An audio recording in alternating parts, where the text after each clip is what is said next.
But here's the important point. Just saying, it will be the first time a former head of state of another country is buried in South Africa. Did you know that? It'll be the first time a former head of state of another country is buried in South Africa. Well, if we didn't know that, now we absolutely know it. Now, let's get to the first issue that we need to talk about. Today marks the 30th anniversary of the Constitutional Court. So it's very, very historic, really. As we know, it's the apex court for all constitutional matters in our country. And that court, or that apex court, is the final say on interpreting, protecting, and enforcing the Constitution. Now, there's been some significant judgments that have been handed out over the years, as you know, right? Let's reflect on that and the significance of the Constitutional Court. So with me is Professor George Devonish, who's the Emeritus Professor of Public Law at the University of KwaZulu-Natal, who also has a long track record of teaching, writing, and publishing on many issues relating to South Africa's constitutional law. So, Professor George Devonish, appreciate your time. Much appreciate you connecting with us on this historic day on the National Pulse. Hello. Yes, thank you for joining us, Prof. Devonish. Can I just ask you to speak up because the phone is a bit faint? Okay, much appreciate you joining us on what I'd call a historic day that marks the 30th anniversary of the Constitutional Court, right? I hope you can hear me now, yeah? Well, it's a great pleasure to speak on the Constitutional Court because at CODESA and the multi-party negotiating process, I was involved in the initial debates as to whether we should have a constitutional court or not. And I was greatly in favor of having a constitutional court. Perhaps tell us why. So you're saying there was this debate, yes, no, to the Con Court, and you effectively supported it here. At that time, there was a debate whether the appellate division of the Supreme Court of South Africa should be retained as the highest court. But in our discussions in the technical group too, we came to the conclusion that it was absolutely essential that we have a new court, a constitutional court, that would take us further in our pioneering efforts with a new constitution. Okay, when you then reflect on the 30 years, so there was a wish list that clearly people like yourself had then, will you then reflect on the 30 years in terms of the overall impact that the Constitutional Court has made to uphold democracy, but made in broader South African society? What would you feel? What can you tell us about upon reflection? Well, you know, the Constitutional Court is one of the great constitutional courts of the world, and its function has been to interpret the Constitution and its Bill of Rights. And it has interpreted the Constitution and the Bill of Rights in a very progressive way, making a great contribution to transformation in South Africa. So it had a role in changing us from being a system of government where there was institutionalized racism under apartheid to becoming a constitutional democracy with a Bill of Rights, with equality, freedom, and dignity for all our people. And it has done that in an exemplary way. It's interesting you bring that point up, because often when we talk about South Africa and other people from other countries maybe critical of South Africa, the one thing that we talk about is we are a constitutional democracy, unlike many other countries in the world, isn't it? How important is that when we say this is a constitutional democracy? Well, you know, a constitutional democracy is fundamentally important, because a constitutional democracy makes the Constitution and its Bill of Rights supreme. That is set out in Section 2. And we no longer have parliamentary sovereignty in a system which was governed by a white minority. We now have a constitutional democracy which serves all the people of this country. It protects their rights. It ensures that all people are treated with dignity, equality, and freedom. And in the 30 years of its existence, it has done this in an exemplary way. Okay, I want to also bring in Azania Morche with us. She's part of the SAFM Youth Takeover. So here's her question to you, Prof. Devonish. Okay, good afternoon, Prof. My question is, how do you think we can maintain or improve the standard of the democracy of South Africa? Sorry, if you could repeat that. Your voice is very faint. Okay, how do you think we can maintain or improve the constitutional democracy of South Africa? Well, we have to continue on the road we are on. We are on a pilgrimage. We have made some progress, but we need to make very much more progress. The Constitutional Court has contributed to that. The progress we need to make is to bring about economic equality for all our people so that we move to a situation where we do not have such terrible poverty and unemployment. And the Constitutional Court can make a contribution to this, as well as the legislature and the executive. We still have a long way to go. We've only started on our journey as a constitutional democracy, and we have much more to do. Okay, let's leave it at that, Professor George Devonish. Appreciate your time here on this significant day as we reflect on the 30th anniversary of the Constitutional Court. Thank you for your time here on the National Pulse.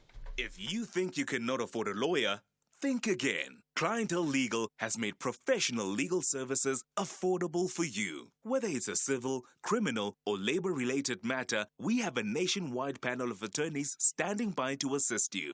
SMS SAFM to 32195. That's SAFM to 32195 and we'll call you back. Clientele General is a licensed non-life insurer and an authorized FSP. Standard rates and terms and conditions apply. What if you open your night to culture? Try new things and make space for new voices, new stories, and new perspectives. Open up your Saturday night with world-class entertainment, reality TV, and drama from 6:30 to 9:30 p.m. only on S3. Open up.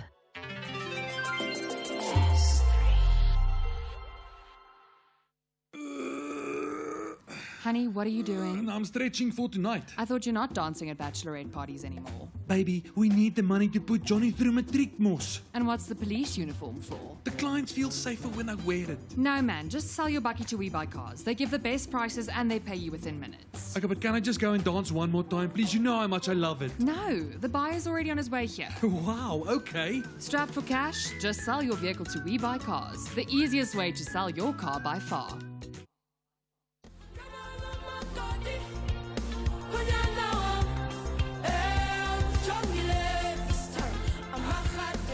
It's that time of year.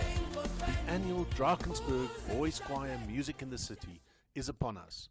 Classic choral works, African rhythms, and foot-stumping Afropop at the Joburg Theatre. 18 to 21 June. Book now on bbchoir.com. See you there.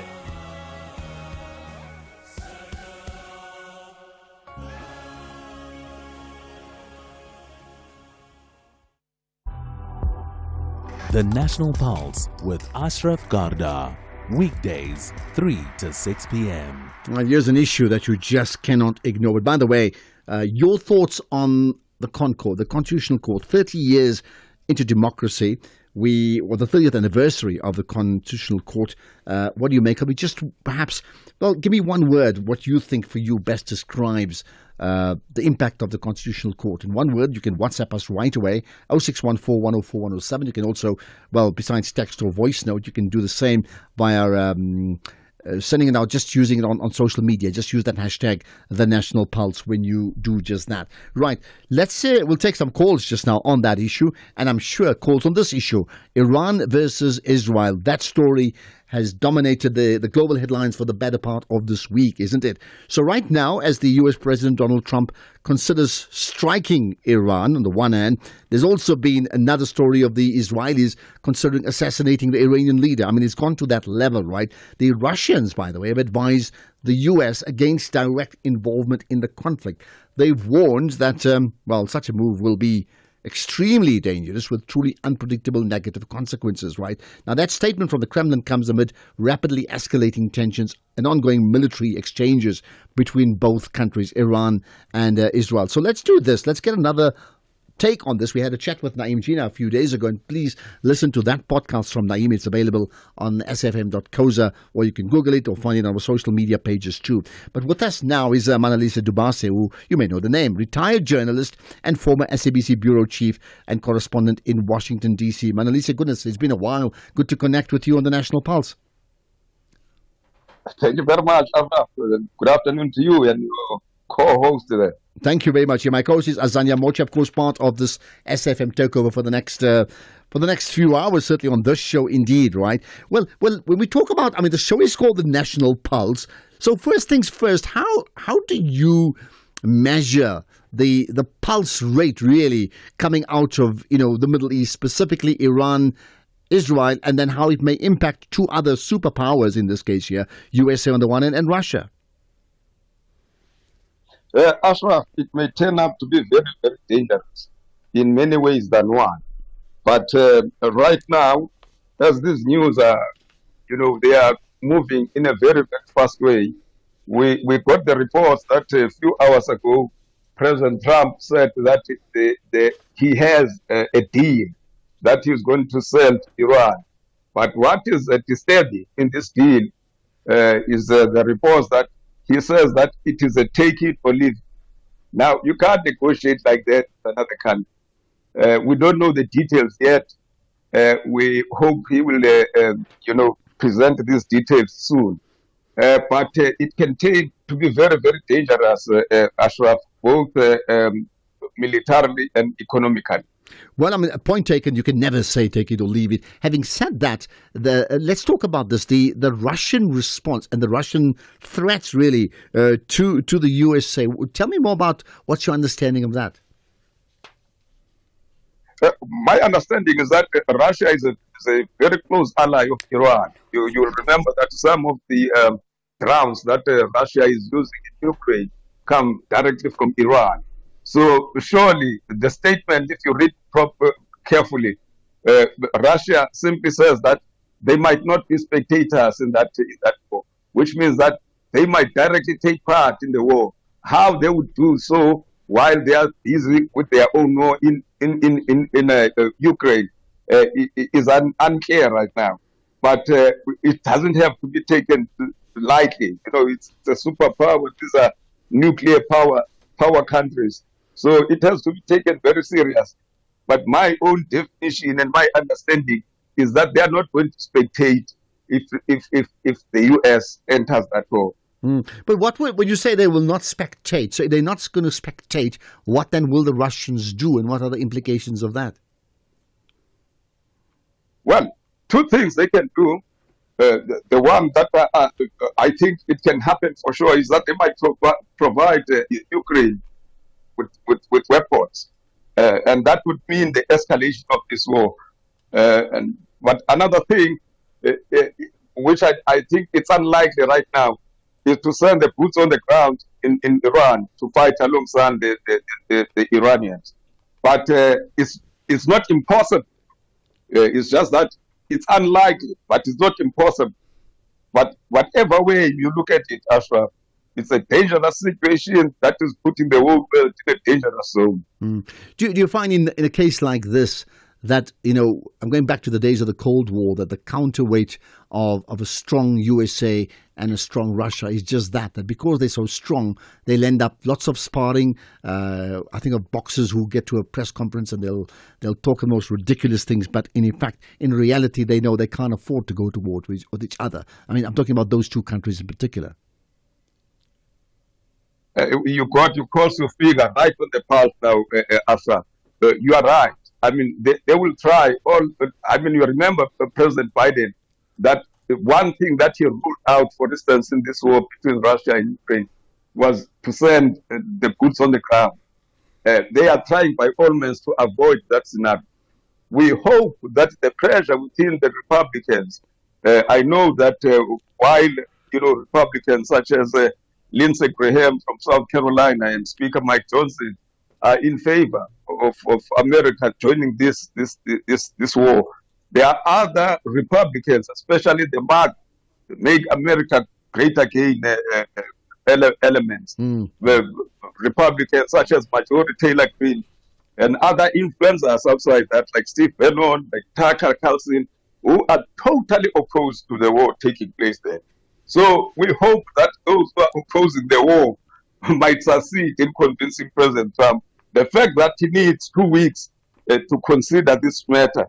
And, just after saying that yesterday through the press secretary, today he says that he's already having a deal that he's going to sell to Iran. We hope and we wish and we pray that he's got that deal and this war will end sooner than later. But as you said, he said take it or leave it from the American side. I mean, so here's the last thing. The Russians, I understand, have offered to mediate, right? So again, I think one of the key factors of mediating would be trust from both sides. How would they position themselves? I mean, we don't even know if the offer is going to be accepted, but assuming it is accepted, how would they be able to convince both parties and the USA as well to listen to them as a form of tools of mediation? President Trump and President Putin, personally, they have very good relationship. But if I can take you just a little bit back, Ashraf, you'll remember that when President Trump campaigned in this second term of his, he campaigned, among others, to stop the wars. At one stage, you'll remember that he went as far as saying that he can stop the war between Ukraine and Russia within 24 hours. Obviously, he was exaggerating, and right now, I don't think President Trump really has, the appetite to engage in a war. But he is influenced by Benjamin Netanyahu, under the pretext that Iran is few days before, it can complete its nuclear facility. And it's not true. But if you ask me, I will tell you that I don't think President Trump has got appetite to go into war, because otherwise he will be, doing something which is totally opposed to what he said, that he was going to end the wars. Also, I mean, just ended that he, of course, wanted to, I think he set his sights on winning the Nobel Peace Prize, however contradictory that may be. Let's leave it at that. Manalisa Dubase, the retired journalist, former SABC bureau chief and correspondent in the Washington, D.C. region, at that time commenting on Israel versus Iran. What a prospect. It's not been good this week. It could even get worse. Let's see what happens. Let's get the news headlines. Here's Ondela. Thank you, Ashraf. On the news headlines, the family of the late former Zambian president Edgar Lungu has announced that Lungu will be buried in South Africa.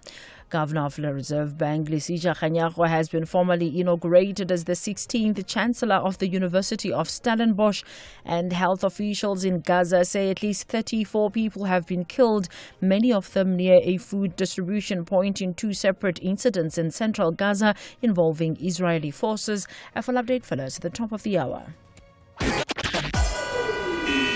SAFM, guiding you through the rush hour traffic.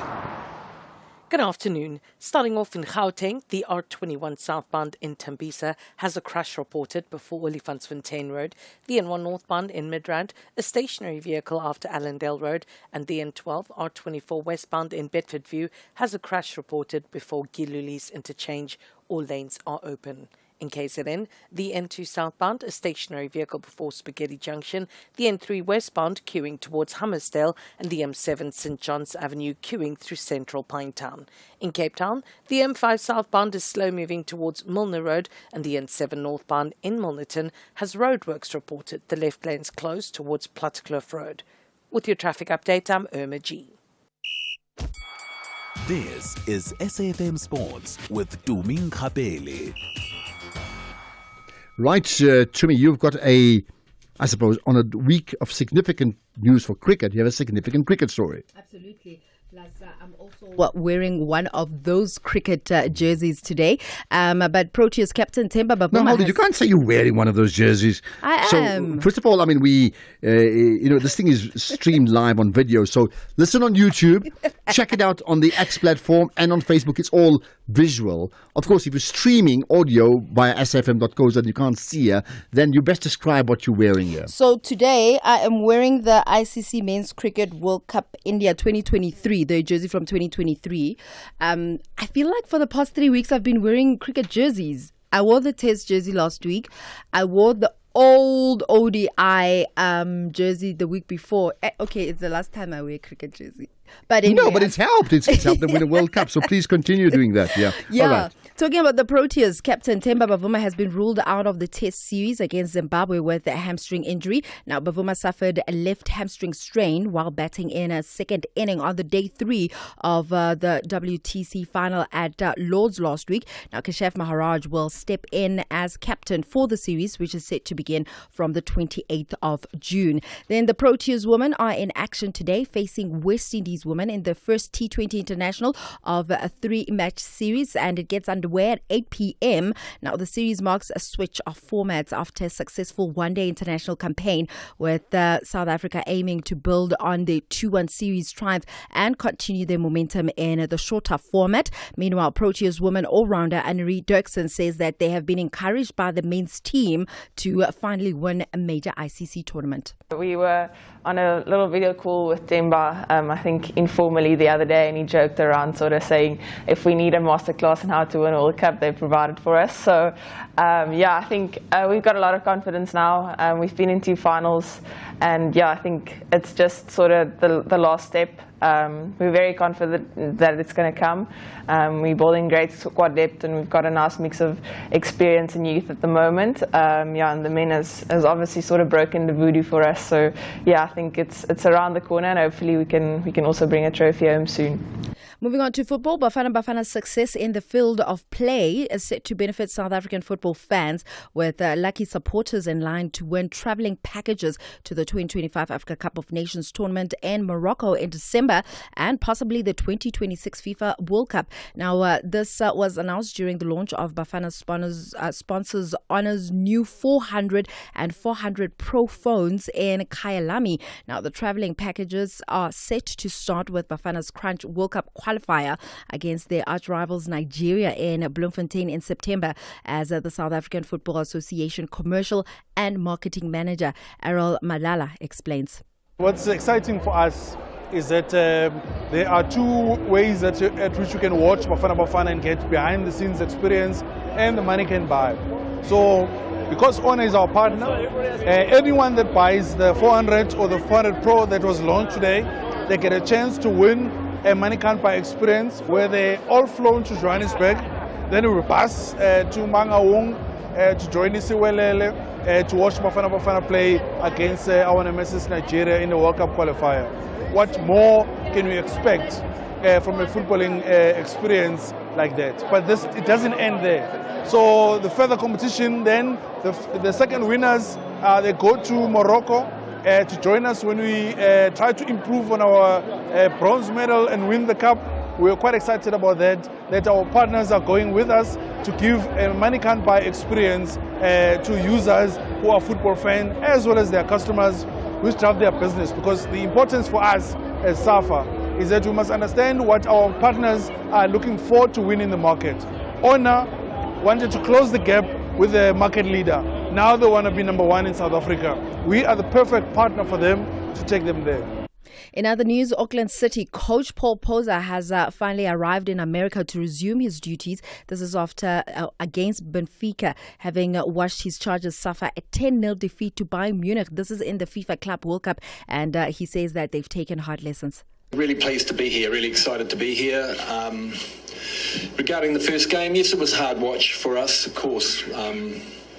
Bayern were clinical and ruthless, and I was actually really pleased they played their relatively very strong team and showed no mercy. I think that was for us. Whilst it was hard to take, I think it was a good thing. We'll learn more out of that than if they had not done that. So, happy to be here and looking forward to the next game now. Ending things off with athletics, South Africa's road runner Glen Rose Xaba is aiming to claim back-to-back wins at the Spa Women's 10-kilometer Grand Prix, with the Durban leg taking place tomorrow near Moses Mabhida Stadium. After claiming the opening leg in Cape Town in March, Xaba arrives in Durban in top form, having also won the ABSA Run Your City 10-kilometer race in May. All eyes will be on her as she looks to defend her Grand Prix Series crown, which last year earned her 200,000 rands and a brand new car. But before I leave, Ashraf, I have a player here that I feel everyone needs to know about and keep their eyes looking out for him in the future. He goes by the name of Camden Shaper. He's a South African. He's 13 years old. Chelsea just bought him, beating Manchester City for a record 700,000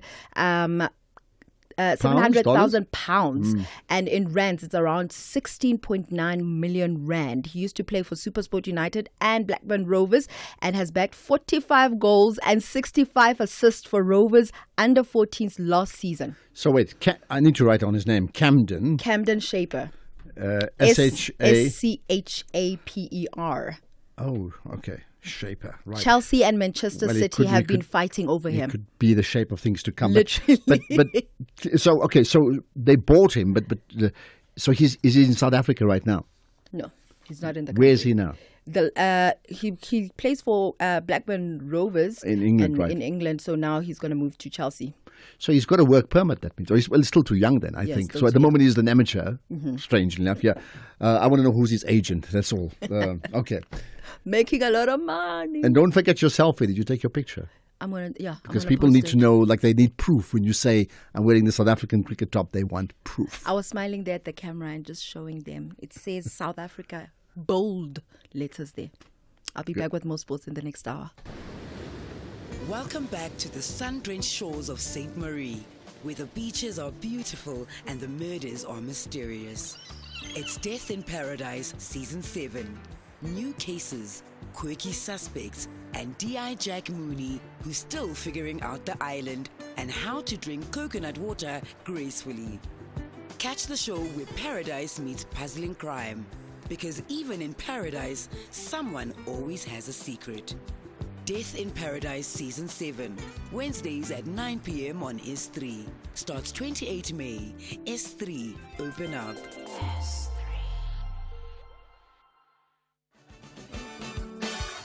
This Youth Month, SAFM celebrates the spirit, power and potential of young South Africans. Join us as we dive into conversations that matter, from innovation to education and skills for the changing world, empowering youth for meaningful economic participation.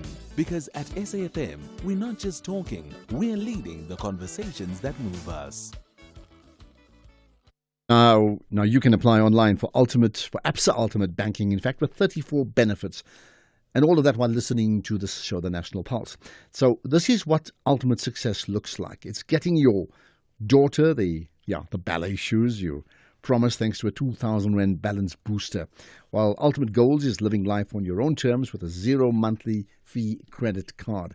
ABSA Ultimate Banking is about having it all in one account for 98 rands per month. Your story matters. ABSA.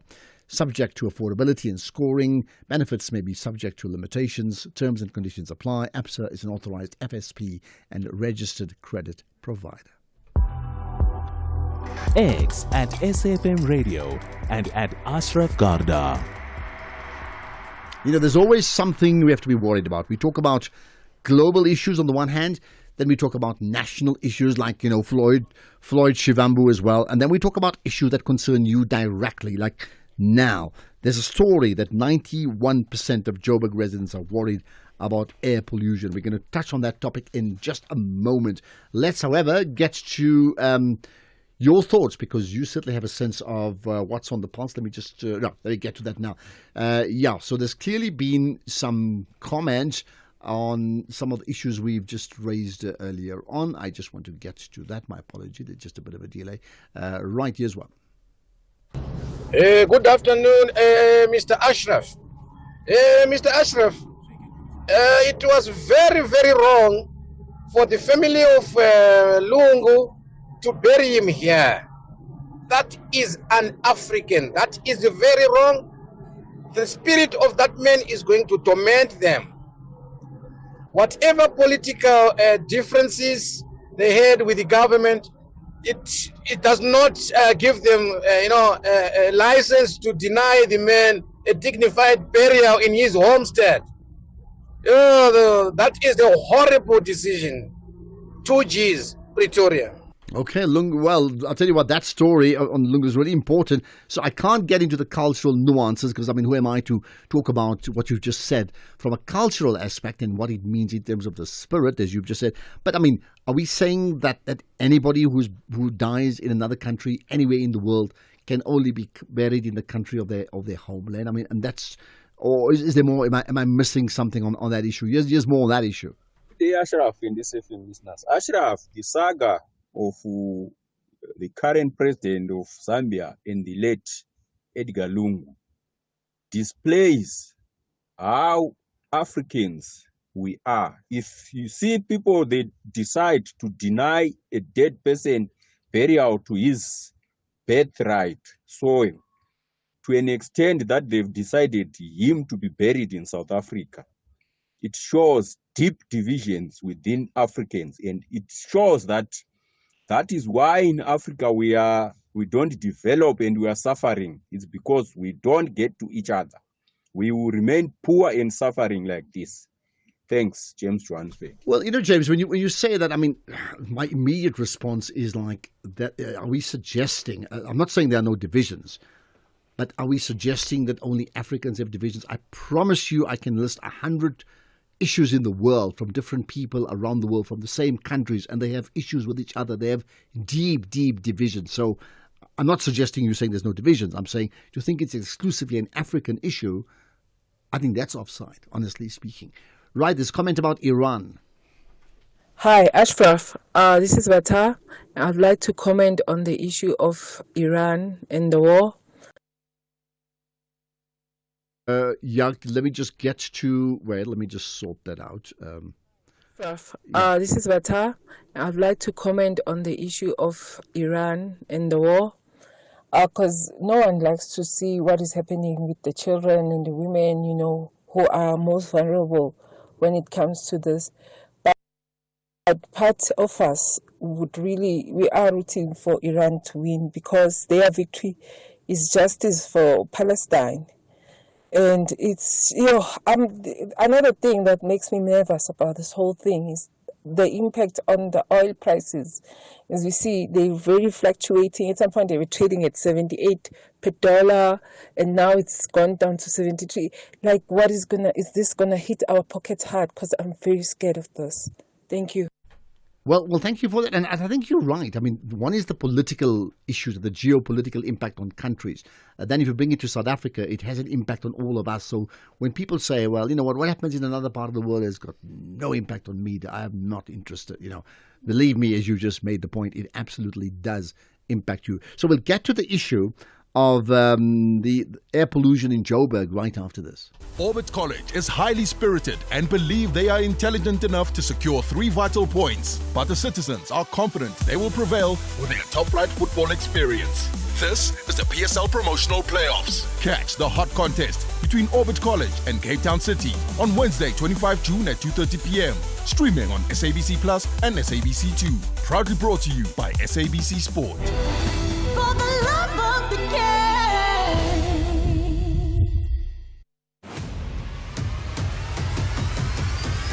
Ashraf Garda is streaming live now on Facebook, YouTube, and X at SAFM Radio. You're listening to the National Pulse. And it's not just me for today. Up to 6 o'clock, it's myself and Azania Mochi, and she's part of the SFM Youth Takeover, and you've probably been hearing about it all throughout the show, right? Let's get to another important issue. So here it is. The latest data says that if you look at, it's published by Breathe Cities, okay? And the claim is that 91% of Joburg residents are worried about air pollution, while the other 78% believe that it negatively impacts their health. So I'm just trying to understand, 91% in total are worried, but then there's a second survey that says 78% believes that it will impact their health. So what is the story? Breathe Cities has just launched Pause and Breathe, an initiative that will educate residents about air pollution and air quality and how it impacts on all of you. Let's get the thoughts of the Breathe Cities City Advisor for the city of Joburg, and it's Lunga Nkana. Appreciate your time, Lunga. Thanks for connecting with us on the National Pulse. Thank you for having me, Ashraf, and a good afternoon to you and to your listeners. Thank you. Of course, you may be aware that we've got Azania with us as well, so she's going to ask you a couple of questions too, right? But let's get to the first thing. Does this number surprise you? 91% of Joburg residents are worried about air pollution and the impact on their lives? I think, first of all, I just want to put a bit of context into that number. So just to give a bit of background, what we did as Breathe Cities, we're working on a partnership with the city of Johannesburg. And we undertook a polling exercise across the 7 regions of the city. And this polling exercise reached about 3,000 respondents. So that figure refers to those 3,000 respondents, not the entire population of Johannesburg. Just wanted to make that sort of disclaimer and clarity on that point.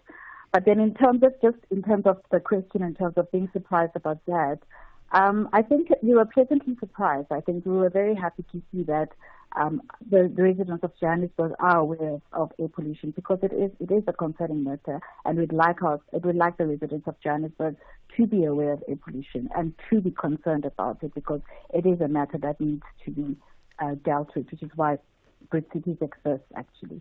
Okay, let me bring in Azania as well. Go ahead, yeah. Good afternoon, Lunga. My question is, what are the main causes of air pollution and what are the negative impacts in question?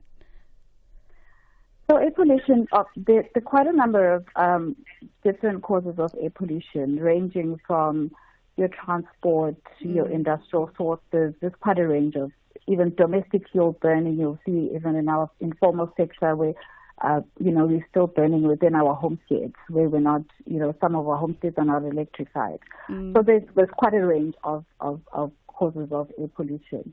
And then in terms of health impacts, most of the health impacts relate to your respiratory area, where you get those kind of impacts, your cancers, your asthmas, but we tend to see those over a long term, which is why it's quite imperative that we act, and we act now, because some of these things, they develop over the long term. All right. Speaking of action, what role do you think the government, industries and individuals can play to address this matter?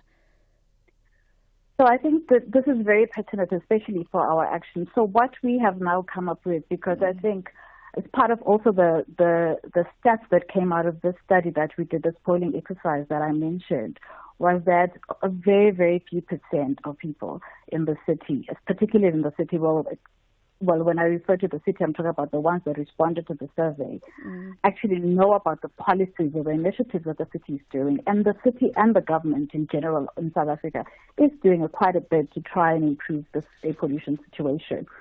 So what we are now doing is that we're really trying to get the word out there in terms of awareness. And Breathe Cities as an initiative, so this is an initiative that's working across 14 cities in the world, trying to support cities to improve air pollution, so to cut air pollution emissions. So what we really try to do is really to work with communities, to empower communities to have awareness, and to also to be able to interact on these important matters of air pollution, because as we all know, it affects all of us. I mean, we all are breathing, and we all need to breathe the air. We all need to survive. So what we are now doing with this particular initiative is that we are creating this moment of awareness where we are gathering on the 28th of June at Kloof-en-Daal Nature Reserve. It's a hike for the environment, which will start very early in the morning, But as part of this event, we're then at 12 o'clock calling for all residents of the city, wherever you are, a collective moment where we all pause and we reflect. We're doing it collectively, but individually you're reflecting on what can I do as a resident of the city to improve. And there are things that we can do. Yes, the government is doing. Yes, the city government is also doing what they're doing in their space in terms of policies, in terms of trying to improve the situation. But there are things that we can do on an individual basis to try and improve air pollution. So this moment is calling for us collectively to do that. Interesting. Part of that collective, I mean, besides us, taking care, is there are. I understand there's some social media messaging that you put out with hashtags. Tell us about that. So yes, so it's part of that as well. So the ways that you can get involved with this movement is you can show up at this event, which I've mentioned, at Klippendal Nature Reserve on the 28th of June, and then be part of the larger group. When this moment is happening, you're there with us, and we're all pausing and breathing for that moment. But you can also do it at home and then post on social media your pictures. Enjoy the outdoors, because that's a big part of it, which is what also Johannesburg is trying to do to encourage people to go outdoors, enjoy the outdoors, healthy living. So post your pictures with hashtag #CleanAirJozi, which is an initiative we're trying to run in the city of Johannesburg, encouraging this air pollution movement. Pause and breathe is also another hashtag to use. Jozi Cares as well. Put up your pictures, put up your moments as you're pausing and breathing, whether in your groups with your family or friends, as well as put up just any, using the same hashtags, any messages of advocacy that you can think of, any support towards this very, very important movement. Just go ahead, Ayanda. Yeah. Azania, rather, go ahead. Yeah. All right. So earlier you mentioned that there are things that us as individuals can do to improve the situations. And while this is a beautiful initiative, what can you maybe give us ideas on what are the things that we can do as individuals on the side? Okay, so some of the things that we can do as individuals, like when you asked me about some of the things that do cause air pollution. So I did mention transport, which is cars. And Johannesburg is known for, we get stuck in traffic congestion. We've got a lot of cars on the road. So one of the things that we'd really like to encourage is, if possible, carpooling. So you're really reducing the number of cars on the road, and in that way you're also reducing the emissions. If possible, you don't always need to use a car. We all know we're all guilty of this in Johannesburg. You're just going around the block, but you take a car, and things like that, just little things like that. And we see it all over the place also. There's a lot of illegal burning, and those emissions are also contributing very, very heavily towards air pollution. So as an individual, and it's also just calling out somebody, you see your neighbor burning their waste, and you say, no, let's not do that. So it's things like that that we can just do, and calling ourselves out, calling our neighbors out, and, and just taking those little steps. Try and improve it. Let's end with this, Lunga. I'm quoting from your blurb to us, Catherine Constantinoulis, who's very much involved in environmental issues, right? And she's saying our air quality is currently 3.8 times more harmful than the standard stipulated by the WHO, which is the World Health Organization. So just to wrap up with all the things we've said, is that number that she's just quoted, that suggests a cause for serious alarm, because that means over a period there'll be a deterioration of the lives of many people. I think just in response to that, it's just to say that as a country we do have our own national standards, and these are the World Health Organization guidelines. So as a country, we do have our own standards, and and as nationally and even as a city, there is monitoring that is happening. And there are instances where we are exceeding those standards. But I think what I can say is that definitely the air pollution problem, and which is why we are doing all of this work, because it does impact the health of our population. Okay. But we are doing this work because we're really trying to stop, trying to prevent that, and also just trying to sort out that situation. Thank you. Let's leave it at that. Certainly some cause for concern. Lunga Mukana, the Breathe Cities city advisor for the city of Joburg, and those hashtags, #CleanAirJozi, and this is important too, #Pause and Breathe. Right, let's hear your thoughts after this.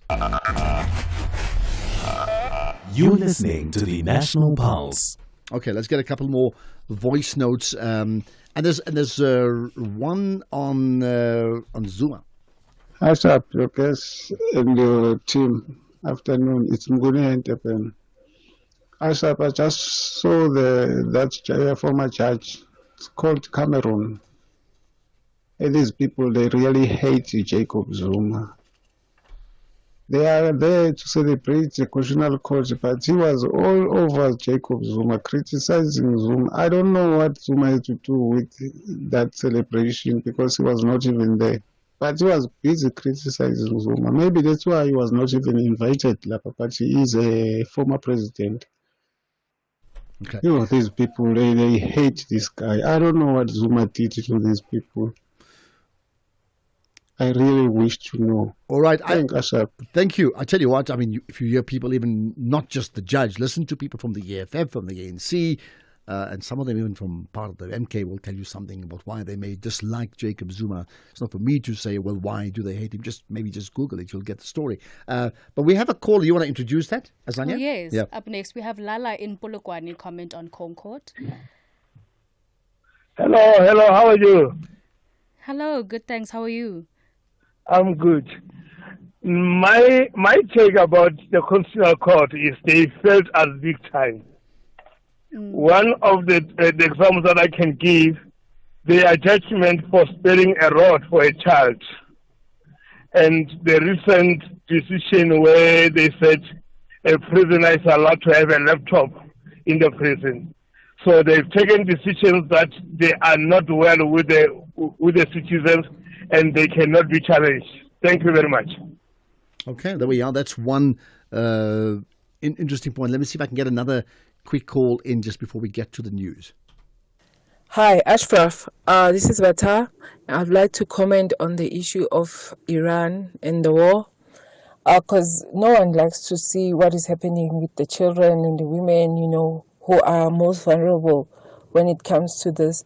But part of us we are rooting for Iran to win because their victory is justice for Palestine.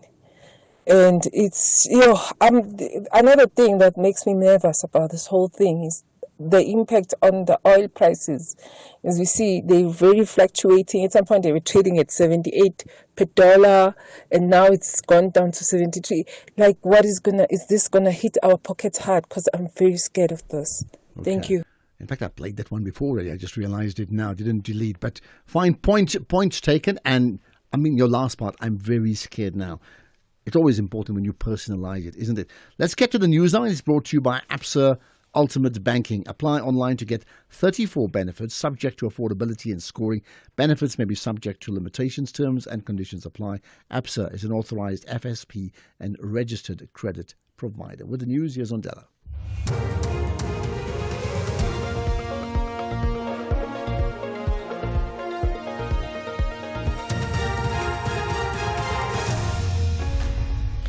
Thank you, Ashraf. Top stories for former Zambian president to be buried in South Africa and 34 killed near food distribution centers in Gaza. For SAFM News, I am Ondelambana and a very good afternoon. The family of the late former Zambian president Edgar Lungu has announced that Lungu will be buried in South Africa. This after a feud between the family and the Zambian government not reaching an agreement on how to send off the former leader.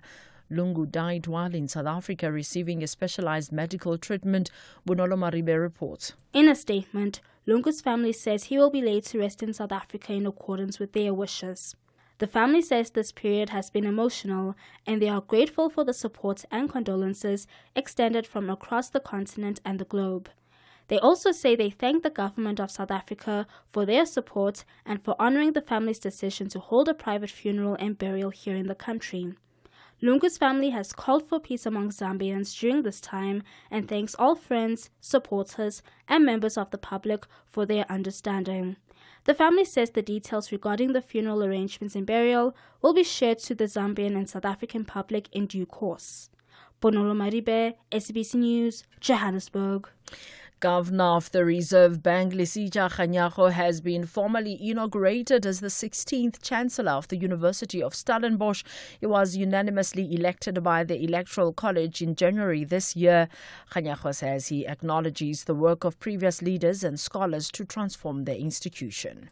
Once a stronghold of apartheid-era Afrikaner nationalism and still contending with that legacy. Like many others before me, I recognized the need to express in no uncertain terms that the pursuit of transformation is critical to this university's future. It is true that even in the iron grip of apartheid, there were members of the Stellenbosch University community who were vocal in their opposition to the regime, including the late economist Sambi Blanche, whose work inspired wider resistance amongst the student body. The Democratic Alliance wants the public protector, Advocate Koleka Gcaleka, to investigate allegations of Higher Education Minister Dr. Nobuhle Ngabane possibly misleading the Portfolio Committee on Higher Education. The party has also referred the matter to the Ethics Committee, saying Ngabane has misled the committee. This relates to the Sector Education and Training Authority Board Chairperson Selection and Evaluation Panel, which has been in the spotlight. Ngabane withdrew the appointment of chairperson of SETA boards after public outcry. The DA's Garabo Khachau says the party is concerned about the process, which it believes was not transparent. We submitted an affidavit the day before yesterday, and then yesterday we submitted a supplementary affidavit to the Ethics Registry, that those have been received by the Ethics Registry. What we also did on yesterday was to submit a letter and a complaint to the Public Protector as well, so which that has also been submitted. And the basis of why we're doing this, Abra, is because the minister defied Parliament. She lied to Parliament. The High Court in Polokwane, Limpopo, has postponed the trial of the killing of a Limpopo Department of Education circuit manager to the 16th of February 2026 to allow a new judge to preside over the matter. Dr. Malekudu Mihlape was shot and killed in December 2023 at his home in Mankweng outside Polokwane. His 28-year-old daughter, Molukhadi Mihlape, who hired the hitman, pleaded guilty to the murder last week Wednesday. She was sentenced to life imprisonment. Her four co-accused, Tsepo Renato, Hlulukhelo Mukhutlane, Nesilo Mulungwana, and her maternal aunt, Mahlodi Matole, are facing charges of conspiracy to commit murder, robbery with aggravating circumstances, murder, and possession of an unlicensed firearm and ammunition. Mihlape blamed her father for her mother's death following a consultation with a traditional doctor about her mother's passing, and PA spokesperson Mashudu Malabi Zangi. The court today couldn't proceed with the matter because she has already been presiding over this case, and she has already found one of the accused guilty. So she's unable to proceed with the trial. We should get another judge who will proceed with the matter. Meanwhile, the defense lawyer Moses Mantata says although Mihlape pleaded guilty, she will appeal the sentence of life imprisonment. They gave us life imprisonment, but we are not happy. Remember, accused is still young. She's 28 years of age. Yes, we agree that things went wrong. We don't condone it, but the mercy have to apply. She pleaded guilty because, in all fairness, remember, we did not have a leg to stand on. And should we proceeded, possibility of getting 2 to 3 life direct imprisonment was there. Health officials in Gaza say at least 34 people have been killed, many of them near a food distribution point in 2 separate incidents in central Gaza involving Israel forces. 11 others are said to have died in an Israeli airstrike. The BBC's Mike Thomas reports. 23 people were reported killed while waiting for food after being fired on by Israeli tanks and drones at a food distribution site run by the controversial Gaza Humanitarian Foundation. The territory's Hamas-run health ministry says they're the latest of around 400 people to have died while trying to access aid from such centres since they opened late last month. The Palestinian Red Crescent says 11 more people were killed in a separate Israeli strike on a residential building near Deir al-Balah. Recapping the top story, the family of the late former Zambian President Edgar Lungu has announced that Lungu will be buried in South Africa. I am on Lambana for SAFM News Headlines at 4:30. And the news was brought to you by Absa Ultimate Banking. Apply online to get 34 benefits subject to affordability and scoring. Benefits may be subject to limitations. Terms and conditions apply. Absa is an authorized FSP and a registered credit provider. Ultimate Value is opening an account with 34 benefits while getting her a treat. Ultimate Success is getting her the ballet shoes that you promised. With a 2,000 Rand balance booster, Ultimate Goals is living life on your own terms with a credit card with 0 monthly fees. Absa Ultimate Banking is about having it all in one account for 98 Rand per month. Apply online now. Your story matters. Absa, subject to affordability and scoring. T's and C's apply. Absa is an authorized FSP and a registered credit provider. In sports this hour, 5 senior Proteas players rested for the 2-test tour of Zimbabwe, and Salah among nominees of PFA Player of the Year award. More details at 4:30. SAFM, guiding you through the rush hour traffic. Good afternoon. Starting off in Gauteng, the N1 southbound in Centurion has a stationary vehicle reported near Old Johannesburg Road, and the N12 R24 westbound in Bedfordview queuing on both routes towards Kiluli's interchange. In KZN, the M7 westbound queuing at the N2 highway. The N3 eastbound has a stationary truck reported at Key Ridge, and the M4 northbound slow moving through Umhlanga. In Cape Town, Stellenbosch Artiel Road eastbound in Kells River, slow moving at Nooiensfontein Road, Voortrekker Road outbound, slow moving through Maitland, and Main Road northbound, slow moving at Lakeside. With your traffic update, I'm Irma G. This week on Off-Pitch Goals. After league and cup triumphs for Kaizer Chiefs, Orlando Pirates and Mamelodi Sundowns, George Maluleka, Nethonolo Majoro and George Lebesi embark on a journey to conquer the glamorous world of cosmetics. Join us as we find out how they maneuver through this highly competitive industry. Streaming on SABC Plus and SABC Sport on DTT Channel 4 on Saturday, 21 June at 8:30 p.m. Off-Pitch Goals, where we showcase how the stars score in business. Brought to you by SABC Sport. For the love of the game. If you think you cannot afford a lawyer, think again. Clientele Legal has made professional legal services affordable for you. Whether it's a civil, criminal, or labor-related matter, we have a nationwide panel of attorneys standing by to assist you. SMS SAFM to 32195. That's SAFM to 32195 and we'll call you back. Clientele General is a licensed non-life insurer and an authorized FSP. Standard rates and terms and conditions apply. Specsavers Audiology, South Africa's largest audiology group, brings you the all-new Clarity Pro rechargeable hearing aids. Experience cutting-edge features at a price you can afford. For a limited time only, buy one Clarity Pro rechargeable hearing aid and get 50% off the second. You heard right, buy one and get 50% off the second. Visit specsavers.co.za to find your nearest store and ask for Clarity Pro today. Specsavers Audiology, test your hearing and join the conversation. T's and C's apply.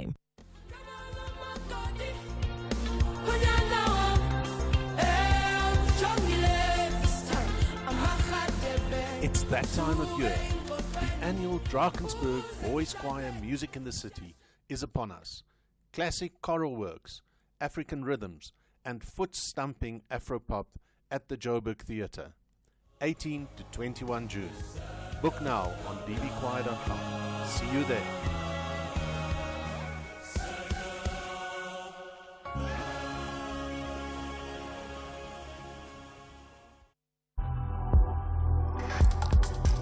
The National Pulse with Ashraf Garda on SAFM.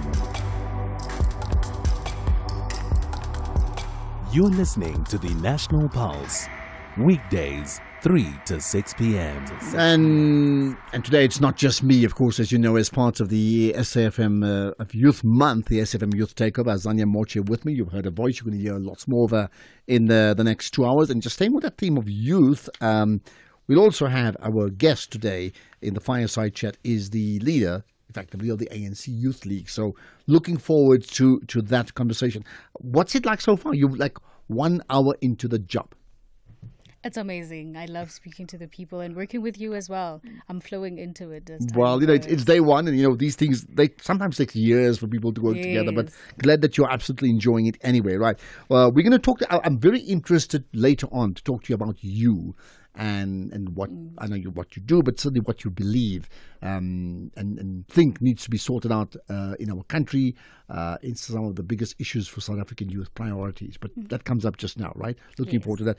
In the meantime, you know, we touched on this earlier on regarding today marking the 30th anniversary of the Constitutional Court, right? So a significant moment really in South African history. Now, because of that, South Africa's President Cyril Ramaphosa delivered a keynote address at a ceremony celebrating this anniversary. And remember, let's just go back. Former President Nelson Mandela opened the doors of the highest court in the land back in 1995. So what we've done, we picked out some key moments from today's speeches, not Mandela's. Maybe we should have done that too. But let's say key moments of today's speeches. And I'm going to give it to you, Azania, just to introduce them. Yeah. Right. On the first clip, President Cyril Ramaphosa says celebrating 30 years of the Constitutional Court of South Africa calls for reflection. Let's hear it. Honor to be here today, together with all of you, as we mark a significant milestone in our democratic journey. This moment in many ways calls for celebration, but it calls for much more. It calls for a reflection, but also for a recommitment and for a renewed vision of constitutionalism in our country. When the Constitutional Court was established 30 years ago in a newly democratic South Africa, this in itself was a bold act. It was also a bold institutional response to a history that had denied the majority of South Africans their basic human rights. It was tasked with interpreting and safeguarding the rights enshrined in the Constitution of 1996. But its role was always more than legal. It was deeply symbolic. It was a noble symbol of our democratic order, both immortal and a legal compass. This court was established on the ruins of an oppressive legal system and was built on the grounds of a former prison, as the Chief Justice said earlier, embodying the hope that the law could become an instrument of justice rather than repression. Allow me to briefly cast my mind back to the 8th of May 1996. This was the day when the Constitution was adopted by the Constitutional Assembly. President Cyril Ramaphosa says again that the Constitutional Court's judgments have changed lives and shaped society over the past 30 years. The Constitutional Court has developed a rich, transformative jurisprudence. These judgments are not merely legal decisions, they are decisions that have changed lives. They've also shaped our society and strengthened our democracy. The court's judgments have advanced the rights of same-sex couples, of women in traditional marriages, of the sick and infirm, and of the most marginalized members of society. They have affirmed that dignity, equality, and freedom are not reserved for the powerful, but guaranteed for all. The expansion of the court's appellate jurisdiction in 2013 to deal with matters of general public importance has further expanded the frontiers of access to justice for all. As the Constitutional Court judges, you were appointed at a time of great complexity in the life of our nation.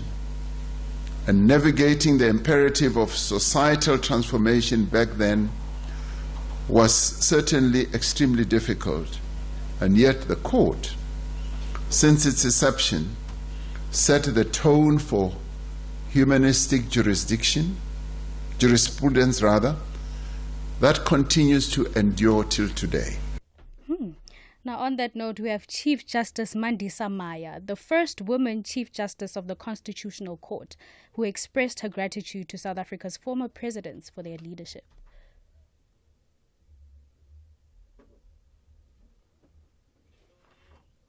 Okay, we're going to come back to that in just a moment or so. It just gives me a chance to remind you, you can call in. We'll take your calls just now, 086 000 2032, and do use that hashtag, The National Pulse. Tumi has said that she's actually posted her South African cricket top picture on our Twitter feed, so you can check it out too. Let's play that clip now, yeah.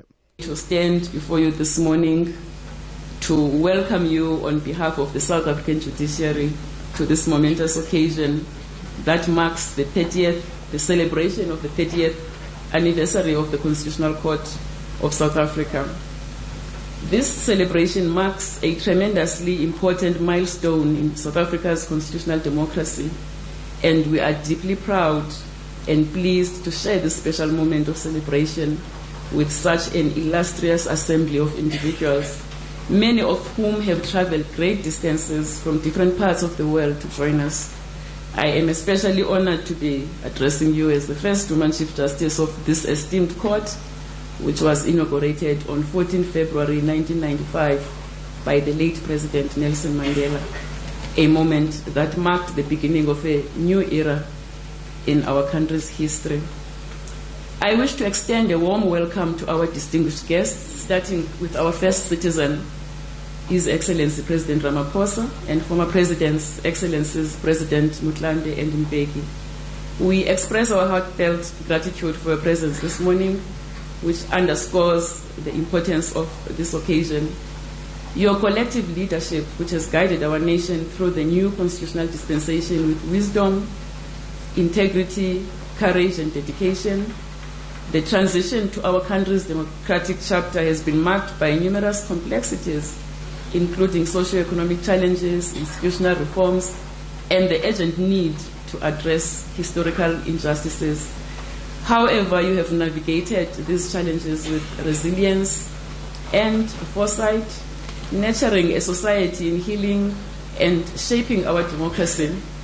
The legacy you have created through your leadership will undoubtedly serve as a foundation upon which future generations will build to fully achieve the ideals and aspirations. Okay, so that's where we're going to leave it. I think important conversations coming out of that, and the impact that it has on all of us. So I wonder what you think, you as a listener, because we often ask you, like, what moves the National Pulse? How moved are you by the fact that it's 30 years of the Constitutional Court being adopted, 30 years today? I mean, does that move you as I think it ought to move you? Now, talking about move, you do know we have Azania Moche with us, and we're going to talk to her about herself and really what are the issues that she feels strongly about. We'll do that right after this. Hey there, need to know your TV license balance but don't want to wait? No sweat. Just send a quick SMS with your ID or TV license number to 44210. Remember, standard SMS rates apply. And presto, your balance pops right up anytime, anywhere. It's as easy as pie. So why procrastinate? Give it a try and get your info in a flash. T's and C's apply. CFI, a global leader in online trading, is now in South Africa. Access 15,000 plus instruments, currencies, stocks, metals, crypto CFDs, indices, futures, and more on world-class platforms. Enjoy zero pip spreads, no commission fees, and 24/7 support for confident trading. Visit cfi.trade for a secure, transparent trading experience. Don't miss the National Pulse with Ashraf Garda, Tuesdays at 16:45. Proudly sponsored by CFI, CFI Financial, an authorized financial services provider. T's and C's apply. Honey, what are you doing? I'm stretching for tonight. I thought you're not dancing at bachelorette parties anymore. Baby, we need the money to put Johnny through matric mos. And what's the police uniform for? The clients feel safer when I wear it. No, man, just sell your bakkie to We Buy Cars. They give the best prices and they pay you within minutes. Okay, but can I just go and dance one more time, please? You know how much I love it. No, the buyer's already on his way here. Wow, okay. Strapped for cash? Just sell your vehicle to We Buy Cars. The easiest way to sell your car by far. Ashraf Garda is streaming live now on Facebook, YouTube, and X at SAFM Radio. You're listening to the National Pulse. Well, I'll tell you what, later on, we'll take your calls just now, but the fireside chat today is significant with the leader of the ANC Youth League, Colin Malachi. Looking forward to that conversation. I wonder what you may want to ask him, because he's being profiled, but specifically as the leader of the ANC Youth League here in Youth Month. But hold that thought for now, because we have Azania Mochi with us. As you know, she's co-presenting. So we're going to do this slightly differently for now, because as you know, the whoever's sort of applied to be on air with us for this last few days, they better tell us, well, who they are, but very importantly, what's their pitch? How do they see the world as it stands, and some of the solutions? Basically, what are the issues that really moves their own pulse, right? So, Azania, let me bring you in once again. So what moves your pulse? I mean, among the many things that you feel strongly about, what do you feel most concerned about? Good afternoon again. The critical youth-related matter that I'm here to speak about today is the political exclusion of the youth and their lack of representation in politics. I feel very strongly about it because I feel like the youth of South Africa have much more to contribute, and we should be treated less like an exception and more of a rule. So maybe explain your premise when you say the political exclusion of the youth. Give me an example of how that plays out. It goes back to what I was saying when I said that we are treated more of like an exception, because we have powerful forces like Lesego Chambo and Itumeleng Ncube, who are one of the youngest members in parliament in South Africa's history and the other in Botswana's history. So we are not saying that the youth isn't present in politics, but if the OG step down, are the 5 exceptions going to take over South Africa single-handedly? I mean, we have Joseph Adebayo, who released a good read on gerontocracy in African politics, which is about the youth and the quest for political participation. So this is an issue that is highly recognized, yet highly unsolved, because why is gerontocracy still present in 2025? So I mean, two things there. Are you saying that youth are, there's like two things. One is are they underrepresented in political spaces? Number one, that means the numbers don't they just don't match up. And number two, are they also underrepresented in absolute leadership? What I'm saying, you could have people in parliament, but we're talking about, say, the cabinet ministers and how many young people there. So is your concern about the numbers in parliament or the numbers in the cabinet, or both? Both.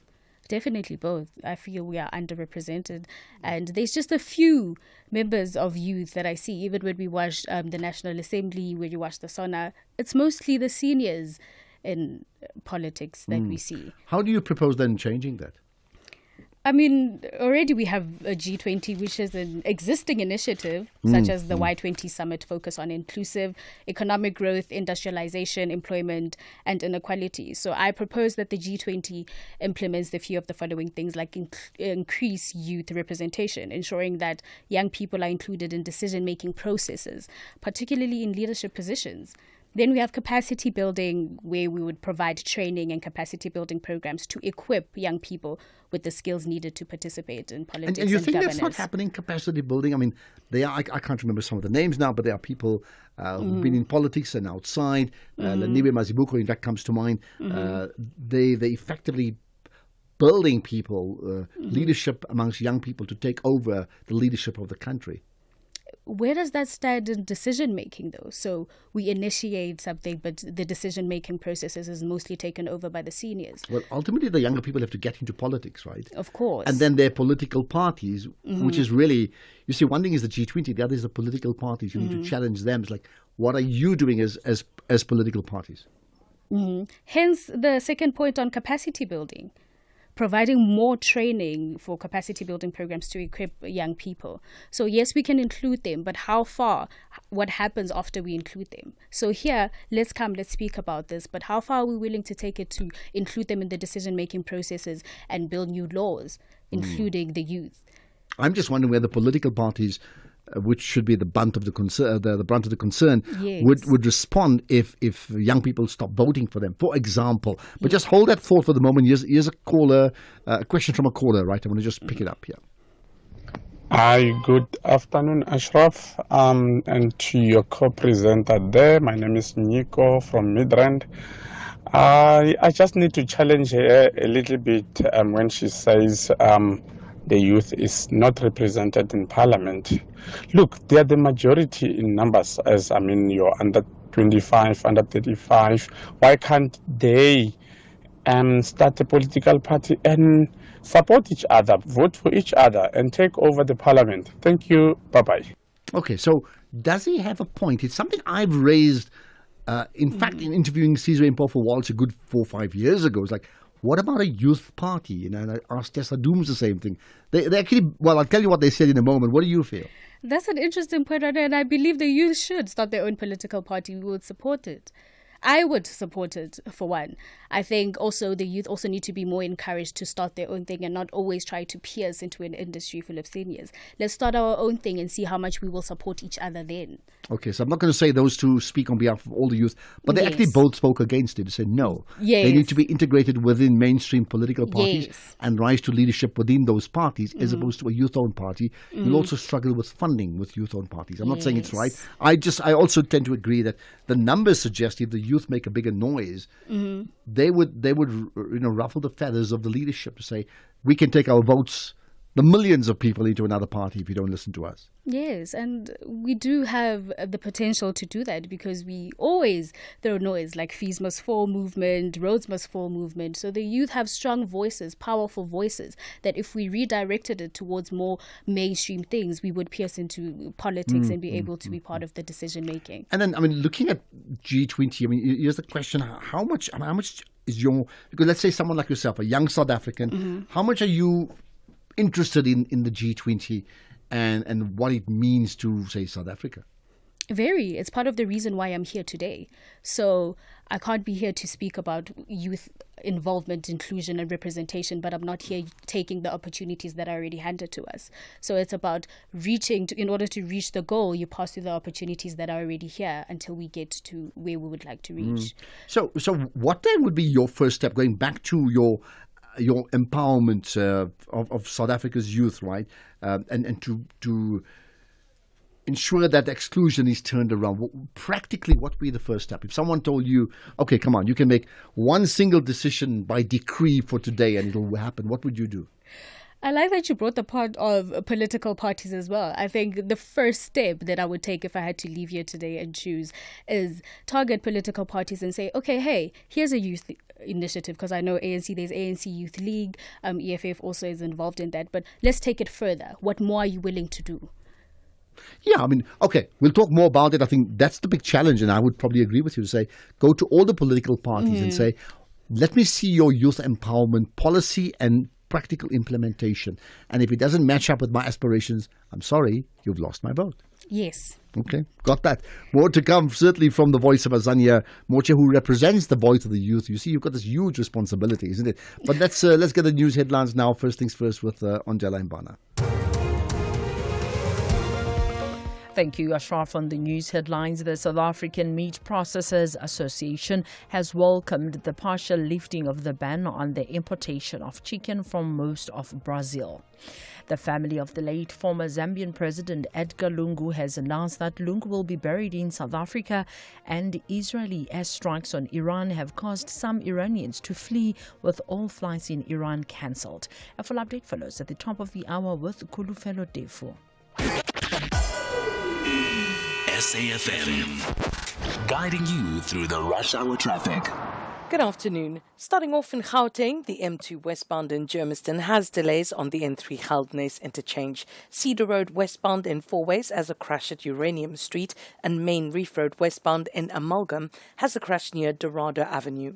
In KZN, the M1 Higginson Highway westbound in Chatsworth queuing towards Shallcross Road exit. The N3 eastbound is queuing towards Ashburton, and the N3 westbound in Pietermaritzburg has a stationary truck reported near Market Road. In Cape Town, the N1 outbound has a stationary vehicle at Plattekloof Hill. The N2 outbound has a crash at Meway, and Alexander Road southbound in Pinelands, slow moving towards Forest Drive. With your traffic update, I'm Irma G. This is SAFM Sports with Tumi Nkapele. Okay, Tumi, you spoke about cricket earlier. Now? Well, the Proteas are set to leave for Zimbabwe on Tuesday as they shift their focus from the World Test Championship win to the two-match tour of Zim. Captain Themba Bavuma has been ruled out with a hamstring injury, with Keshav Maharaj coming in to captain for the series. Marco Jansen, Aiden Markram, Kagiso Rabada, Ryan Rickleton and Tristan Stubbs have been rested for the series. Meanwhile, Cricket South Africa Director of National Teams and High Performance, Enoch Ungwe, says that they're already negotiating with their counterparts in major cricket playing nations to have more test cricket scheduled for the men's national team. And in terms of the next cycle, we currently negotiating with other boards around the world, obviously to try and get in as much test cricket as possible. So yeah, like Coach Shukriya said, you know, it's something that is completely out of our control. We can't say much about what ECB or Australia or the big three say about world cricket and that. But if we get asked in terms of how do we contribute towards that in impacting world cricket, we'll stand up and have our say. But as things stands, we're negotiating strongly, to have more test cricket, and hopefully everything can fall into place that we can actually play a minimum of test, three-match test series, moving into post 2027. In football, Borussia Dortmund head coach Niko Kovac says that they're expecting a tough opponent in Mamelodi Sundowns when they meet tomorrow in the FIFA Club World Cup Group F clash. Sundowns will meet the 8-time Bundesliga champions at a match at TQL Stadium at 6 p.m. And a win for Masandawana would secure them a place in the knockout stages of the competition. Here's Sundowns coach Miguel Cardoso. It's obviously a team that is used here in South Africa to impose. That will be quite challenging because I know that, as you said, for example, with Borussia, it's a high-tempo, high-rhythm team that comes from German football, which is very intense, very quick, very aggressive. And we'll have to deal with that, and we'll have to deal with we'll need the right mentality to understand that playing against those teams in some moments will not have the ball. And how a team that like us, that is used to control the games, to arrive in the end of the games and have 70% of ball possession, how we'll deal with things that will be more equal. But also we should understand that we also play Champions League matches here in South Africa. And those relations, they become more similar because here in South Africa there are obviously wonderful teams that also compete in the Champions League for the trophies, for the last stages of the competition. I think we should think on ourselves more on that level. So we should push ourselves to the limit to cope with teams that will be for sure in the level of the best ones we played against already. Meanwhile, Liverpool forward Mo Salah was among 6 players nominated for the Professional Footballers Association Men's Player of the Year award today. The 33-year-old played a key role in Liverpool's Premier League title triumph last season with 29 goals and 18 assists. Now, the Egyptian was voted Footballer of the Year by the Football Writers Association, getting almost 90% of the votes, marking the biggest winning margin this century, and is the firm favourite to land the PFA prize. Then in tennis, 2017 semi-finalist Alexander Zverev claimed a straight set 6-4 and 7-6 win over Flavio Cobolli at the ATP Haley quarterfinal encounter, while third seed Daniil Medvedev became the first semi-finalist at this year's ATP Haley after defeating Alex Michelsen 6-4 and 6-3. I'll have more on other sports in the next hour. Okay, there we are. I need to ask you, I don't know if you've forgotten about this. The other day we did it, your 5 picks for the weekend. So yes. Can I give you advice or warning? Yes. Say, get your story right. Let's I see. will. Okay, that comes up in an hour's time. If you think you cannot afford a lawyer, think again. Clientele Legal has made professional legal services affordable for you. Whether it's a civil, criminal, or labor-related matter, we have a nationwide panel of attorneys standing by to assist you. SMS SAFM to 32195. That's SAFM to 32195 and we'll call you back. Clientele General is a licensed non-life insurer and an authorized FSP. Standard rates and terms and conditions apply.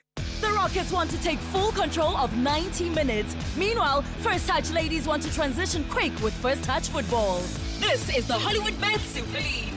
Do not miss out on glittering action between TS Galaxy Queens and First Touch ladies on Saturday 21 June at 3 p.m. Streaming live on SABC Plus and SABC Sport on DTT Channel 4. Proudly brought to you by SABC Sport. For the love of the game.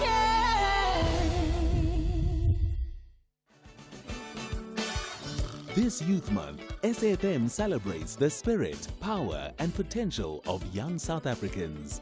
Join us as we dive into conversations that matter, from innovation to education and skills for the changing world. Empowering youth for meaningful economic participation. Because at SAFM, we're not just talking, we're leading the conversations that move us. Economic news on SAFM. Facts and figures you can count on. So tell us, you can send us a voice note or text message. What do you think? How's Azania doing in her stint as the co-host of the National Pulse? Love to know, right? 0614-104-107 or to call in. It's 086 000 2032. Let's get to the markets now with Paswane Mpatlele, who's the Senior Accounts Manager at Macquarie Fund Managers. Last day of the week, you've got big news locally and globally, Paswane. Afternoon, Ashraf, and all your listeners. Well, we're closing down a week where there's calmness, as Trump has set a 2-week delay on attacks on Iran, opening a window of easing tensions. This is reflected in some of the oil prices that is just eased down 0.6% at $76.75 a barrel. These diplomatic energies and doors that are open have reduced the risks around growth concerns and has seen the likes of gold also easing flat at $3,370 an ounce, but remains bullish as outlook is still uncertain when you think of tariffs are still in play. Global yields are repricing reflation of growth, and as they hold higher to end the week, dollar eases, and while the global stocks are attempting a rebound as volatility has come down, we see the likes of the US indexes are flat with only the Dow up 0.2. In Europe, DAX up 1.3, CAC up 0.3. JSE back home here it's a flat as our resource sector have down 1.5%, but we've got support from financials up 0.6 and industrials up 0.3, and in our currency space, we see the rand is relatively below that 18 level, 17.97. Rand against the euro is at 20.76, and rand against the pound 24.23. Okay, there we are. So that's the markets. We'll connect again on Monday, right? Paswane, thanks for your time. What it means now is, two things. One is, let me remind you of the fireside chat that comes up after 5 o'clock. And being Youth Month, we chat to the leader of the African National Congress Youth League, Colin Malachi. Now, would you be wanting to listen to that? Of course you would. That comes up later on. But next up, it's fingers on your pulse right after this. You are listening to the National Pulse with Ashraf Garda. Right, I'll get to some of the callers too. There's so Azania, lots of things that you said in terms of exclusion of South Africa's youth that has certainly raised a response, understandably so. I'm going to play some of them, and you may want to comment on the back of those too. Right, here we are. Good evening, Ashraf. This is Nati from Cape Town in Delft. Check Ashraf, in this thing of youth inclusiveness in politics, I think it doesn't have to create like your own party if ever you want to be included into something. So it does also create another sphere of exclusiveness. So for us to be able to be recognized, we need to be be the part of what's happening in the revolution. There's no need for us to form the leagues, the women's league, everything. All these leagues are useless if ever we are in for inclusiveness. Thank you. Okay, then you want to comment on that? I hear his point. You have a very valid point, because if you want to be included, then let's start piercing through what's already existing. And then if we choose we want to start our own, then it can happen from there. Yeah. Unless the point is, do you want to be included in an older person's world, or do you want to be included in South African society? And maybe sometimes by being included, you need to do your own thing. Just another thought. But there's more comments, right, naturally, about what you said. Good afternoon, Ashraf and Team J here. The youth, by definition, especially people in the 20s, they are not voting for elections, those who are eligible to vote. And it's odd that they would complain or raise the issue of underrepresentation when they are not participating at all. Over 10 million people eligible to vote in this country, they do not vote. Thanks. Yeah, I mean, just your thoughts on that, the 10 million people who do not vote. That's interesting, and I hope my being here is encouraging the youth to be more involved, because we are the next to take over. So it would be very disappointing to find that there's still youth that are not putting in the work to make their country better. When I mean, you would know your friends, right? Your chummies, when they don't vote. I mean, it may be difficult to say, but let's say if you got 20 friends, how many of them vote and how many of them don't vote? In my circle, we all vote. Okay, well, that's good. So when those that don't vote, I mean, that's out of your circle. I mean, you would know of them, right? Would you know of them? Because they're not in your circle, I know. Would you attempt to convince them, or you like? I would have a conversation. Yes, at the end, it's a person's choice. However, we do need to have a conversation as my peer and as the youth of South Africa. You want your country to be better, yet you're not putting in the work to get it there. Why? Yeah, well, so that's a form of self-exclusion then. It is. Maybe that's something you need to tell them. Right. I'm going to get to a caller just now, but here's another comment, again, relating to the same issue. Yeah, good afternoon. I agree with Nigo and the lady, Azania. I believe it's time we've taken over the parliament. You see, power is not given, it's taken. So in order for us to be a solution for all our problems as the young people, I believe it's best if we start our own political party. Then we can support one another. So I think it's time for us to go out there and take it. Let's take power. Let's go out there and take it. Okay, there we are. Right, let's get to some of the callers. We've got Salo firstly in Mokopane. Hi, Salo. Ashraf, thank you for having me, and hi to Azania. Ashraf, I don't think a new political party by the so-called youth is needed in this country. I mean, as we speak now, we do have Mr. Maimane, for example. We have Julius Malema. We had the likes of other ones, Ashraf, that from political party before the last election, and then what happened to them. The thing is, Ashraf, for me, politicians, most of them are selfish. They want to be the one who are making decisions, being the leader, don't want to be led, and so forth. I mean, I'm just disappointed about Mushmai Mane forming his political party, the other one who was being funded by the so-called big business people in this country, and now his political party is no more. Mm-hmm. So, but let's do this. So let's get Azania to respond to you. Can we do that? Come into the conversation, Azania. Yeah. That is exactly why we're challenging, but I'd like us to remain to the point. The conversation is also not these political parties and how they're handling things. Excuse me. It's about the youth. So if you think, okay, you were disappointed in Musi Maimane, what do you have to say about the youth? What do you have to say about youth inclusion? What do you have to say? How can we improve the situation? The youth need to change their mind. Now there will be a concert for DJ Maphorisa and whoever. There will be youth in numbers. You go to their universities, they throw freshers balls, and then they're all over there. You know this. My thing is, if they are youth can change their mind and be involved in politics, the sooner the better. Because if I check Ashraf, just check how many youth are attending all political rallies. And at the end of the day, we're sitting here speaking about almost 10 US million did not vote previously. What does it say about the youth? Are the youth serious of taking over from these old people, or are the youth only here to enjoy and drink beer and so forth? Azania, let me leave it here. I love that you mentioned rallies, because recently there was Justice for Cwecwe and the youth led that. The youth was all over. I'm not sure if you saw on social media, but they took leadership in fixing their country and trying to find justice for this young girl. Okay, he'll get justice, Azania? Yeah. No, he did not. Which one? There was march in Braamfontein, Johannesburg. I need to follow. Which one are we talking about now? Justice for Cwecwe, because you mentioned that the youth does not participate in rallies and the youth is not involving themselves. But recently...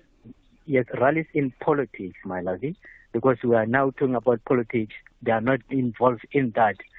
Azania, if you check that Cwecwe thing, which was painful, did Cwecwe, are you serious saying Cwecwe get the justice, or Cwecwe his case was more popular on national or on social media and all over the radio? Did the girl really get justice? No, there was no justice for Cwecwe, Azania.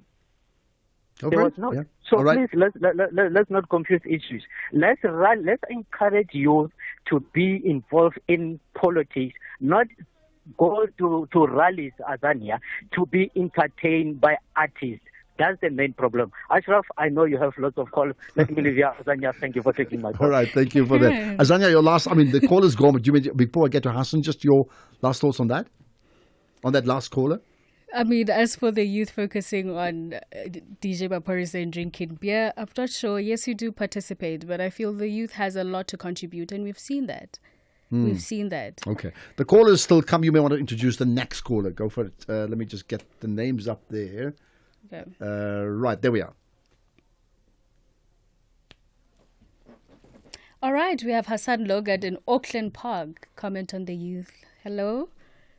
Yeah, I have a distant memory of being youth once. And Ashraf, I grew up in an era where we used to say one Azania, and we not say one Ashraf, we used to say one nation. but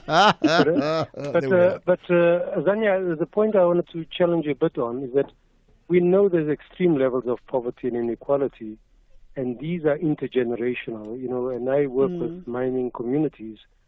And so it's not the youth are marginalized, but their parents, their mothers, gogos, others. The problem is bigger, and I just wanted you to ponder a little bit about these areas that are communities that are marginalized, and not only the youth. The youth may get some lunch at school or whatever, but there's extreme levels of poverty, and I wanted to know what your ideas were about that. Okay.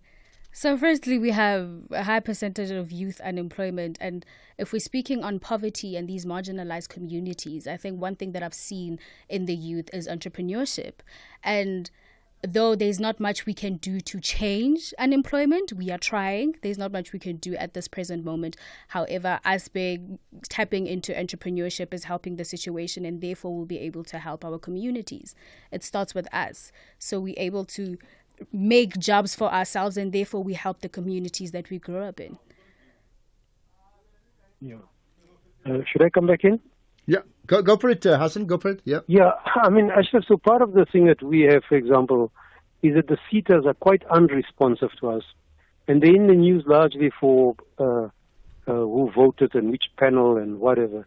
But really, they can play a role to initiate work amongst those who are highly marginalized, and the youth being a part of it. So I really think we need to have the SETAs on the program maybe every week to come and tell us what they're doing and how youth and those marginalized can access the funds that they've got. All right. Yes, that is great. And while we are on that, I also want us to not forget that, remember my point was it starts with us. So while we are speaking on funding for these marginalized communities and for us to better the situation, what are we also willing to do as we wait? Because we can't always wait and for things to happen. We also need to put in the work, initiate something. while we are waiting. All right. I think we need to speak about that more. Okay, there's other comments. Thanks for that, Hassan. There's other comments. Azania is doing so well, says a caller anonymously. If you gave your name, we would have given you a shout out too, right? But staying with the theme of political parties, here's another WhatsApp voice note. Hey, I just think that there needs to be a new political party. I would call it a new force of young people that are black and white, that are mixed. Because the current political parties, if you are young, you are dependent on Jacob Zuma to decide if you are good enough. You are dependent on Kwete Mantashe. And these oldies have got a lot of money that is hidden under the mattresses and sofas. They can decide who to fund and not who to fund. Thanks, Bongi here. Yeah, does she have a point? Does she have a point, says Bongi? She does have a point. However, there are still seniors that are doing pretty well in politics. And I think sometimes we do need the guidance. Even if we were to start our own political party, we need the guidance so that we can get a layout of the foundation and where we take the ropes. I think the other broader issue is that not even so much a case of young and old.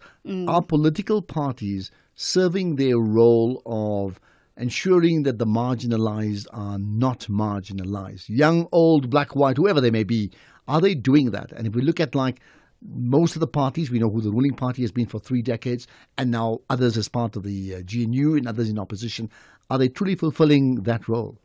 I find it seasonal. So something is done for that moment of time and then it goes back to the normal. So when are we going to look towards a more permanent solution and not just doing things because it's hot and trending and it's what we're speaking about right now and then stop? Well, maybe that's why we'll get to another call. Maybe that point about the youth, if having a youth-only party may be too restrictive, some may say, then what you need to do is to have a party with that is mixed, right, young and old, but with a very, very clear youth empowerment agenda. So which party has got that, right? Okay, let's get, you may want to introduce the next caller. Go for it. Yeah. Here we have Mpho in Limpopo comment on the youth. Hello, Mpho. Hello, Azania. How are you? I'm good. How are you? Yeah, good talking to you.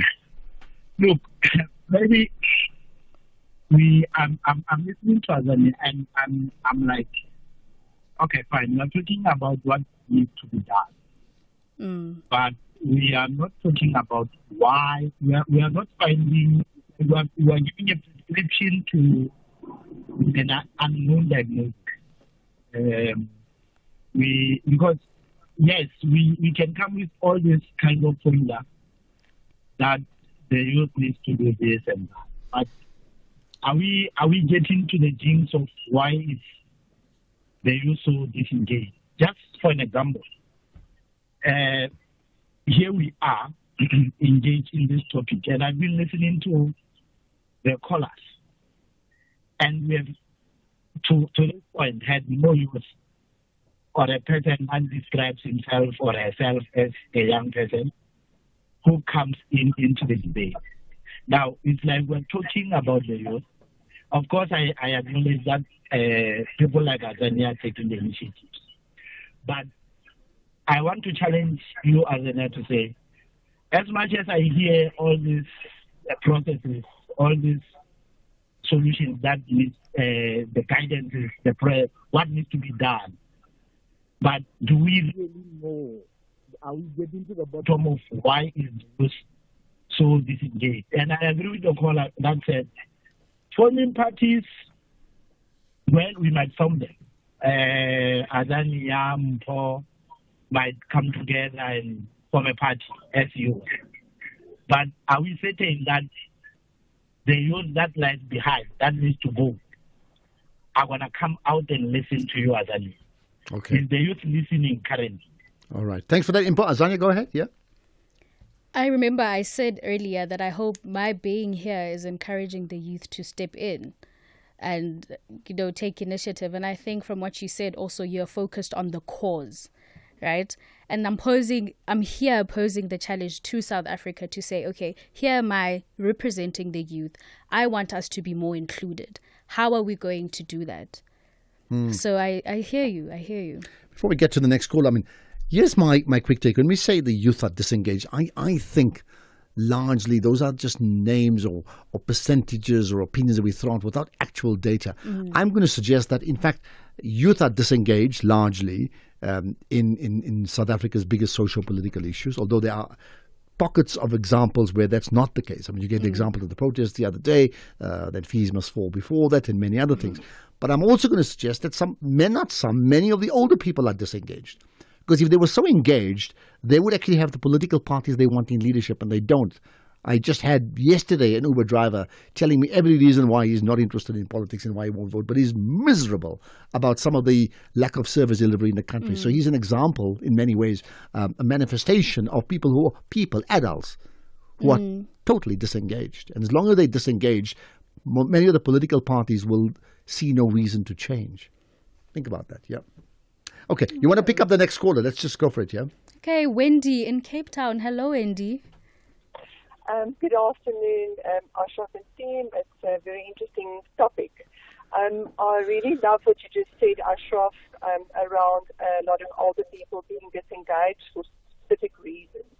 But I just feel that South Africa, or politics in South Africa, has such a missed opportunity for not embracing the youth at a much earlier stage. If you think how long we've been an independent setup. So, and those young people could have had and made such a difference to a lot of decisions, etc. Yeah, so that for me is the saddest part. Oh yes, definitely you're right. It would have been better if this happened at an earlier stage, but that is why I'm here to say, okay, it hasn't happened. Let's make it happen now, because we need to focus on the present as well. Absolutely. Well, all the best, and I wish you all the best. Thank you. Perfect. Thanks for that, Wendy. We're going to get in a few more callers or WhatsApps, in fact, and many of them linked to the issue of youth because it's so important. Here's another. Hi, Ashraf, Roskin Bologon. I want to respond to Bongi when she says there should be a political party led by young people with mixed race or mixed races. The problem is every race in this country is chasing different priorities or needs, if I can put it that way. If black youth is talking about the land, then the white youth is going to say we are protecting the land. So it can never happen. I don't know if you get my point. Thank you. Okay, you want to comment on that very quickly? Go for it, Azania. No? Okay, let's see. And here's another that I want to try and get in before we get to the news. Hi, Ashraf. This is... Okay, I'm not too sure what's happened there. Let's see if I can get sorted with Phineas. He just seems to have frozen. Is concerned for the... Hi, Ashraf. This message is concerned for the youth here in South Africa.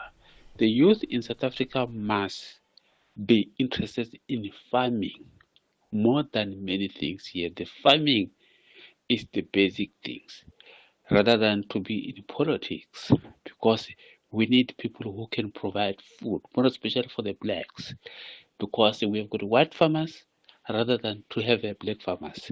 And industrialists, we need more in the black industrialists and entrepreneur than the white here, because that transformative will never work if you don't participate. My name is Les. Thank you. Okay, got that, Les. We're gonna leave it at that. You want to just comment on that about youth should pay more attention to being farmers rather than politicians? I love the ideas that are coming through. It goes back to the other caller that was like, how can we help marginalized communities? And he said that black people, we need food. All people, we need food. So I think those are one of the things that we can do while we're waiting, like I said. Well, I'll leave it to you to put to the ANC Youth League leader to say, Mr. ANC Youth League leader, what are you doing to seriously empower youth? Can you give us a measurement of your achievements when we have him as our fireside chat later on? Let's get to the news. It's brought to you by Absa Ultimate Banking. Apply online for to get 34 benefits subject to affordability and scoring. Benefits may be subject to limitations. Terms and conditions apply. Absa is an authorized FSP and registered credit provider. Here's the news with Colafello.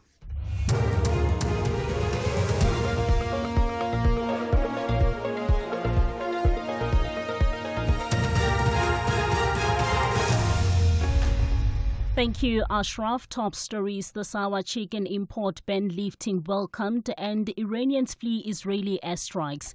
Good afternoon.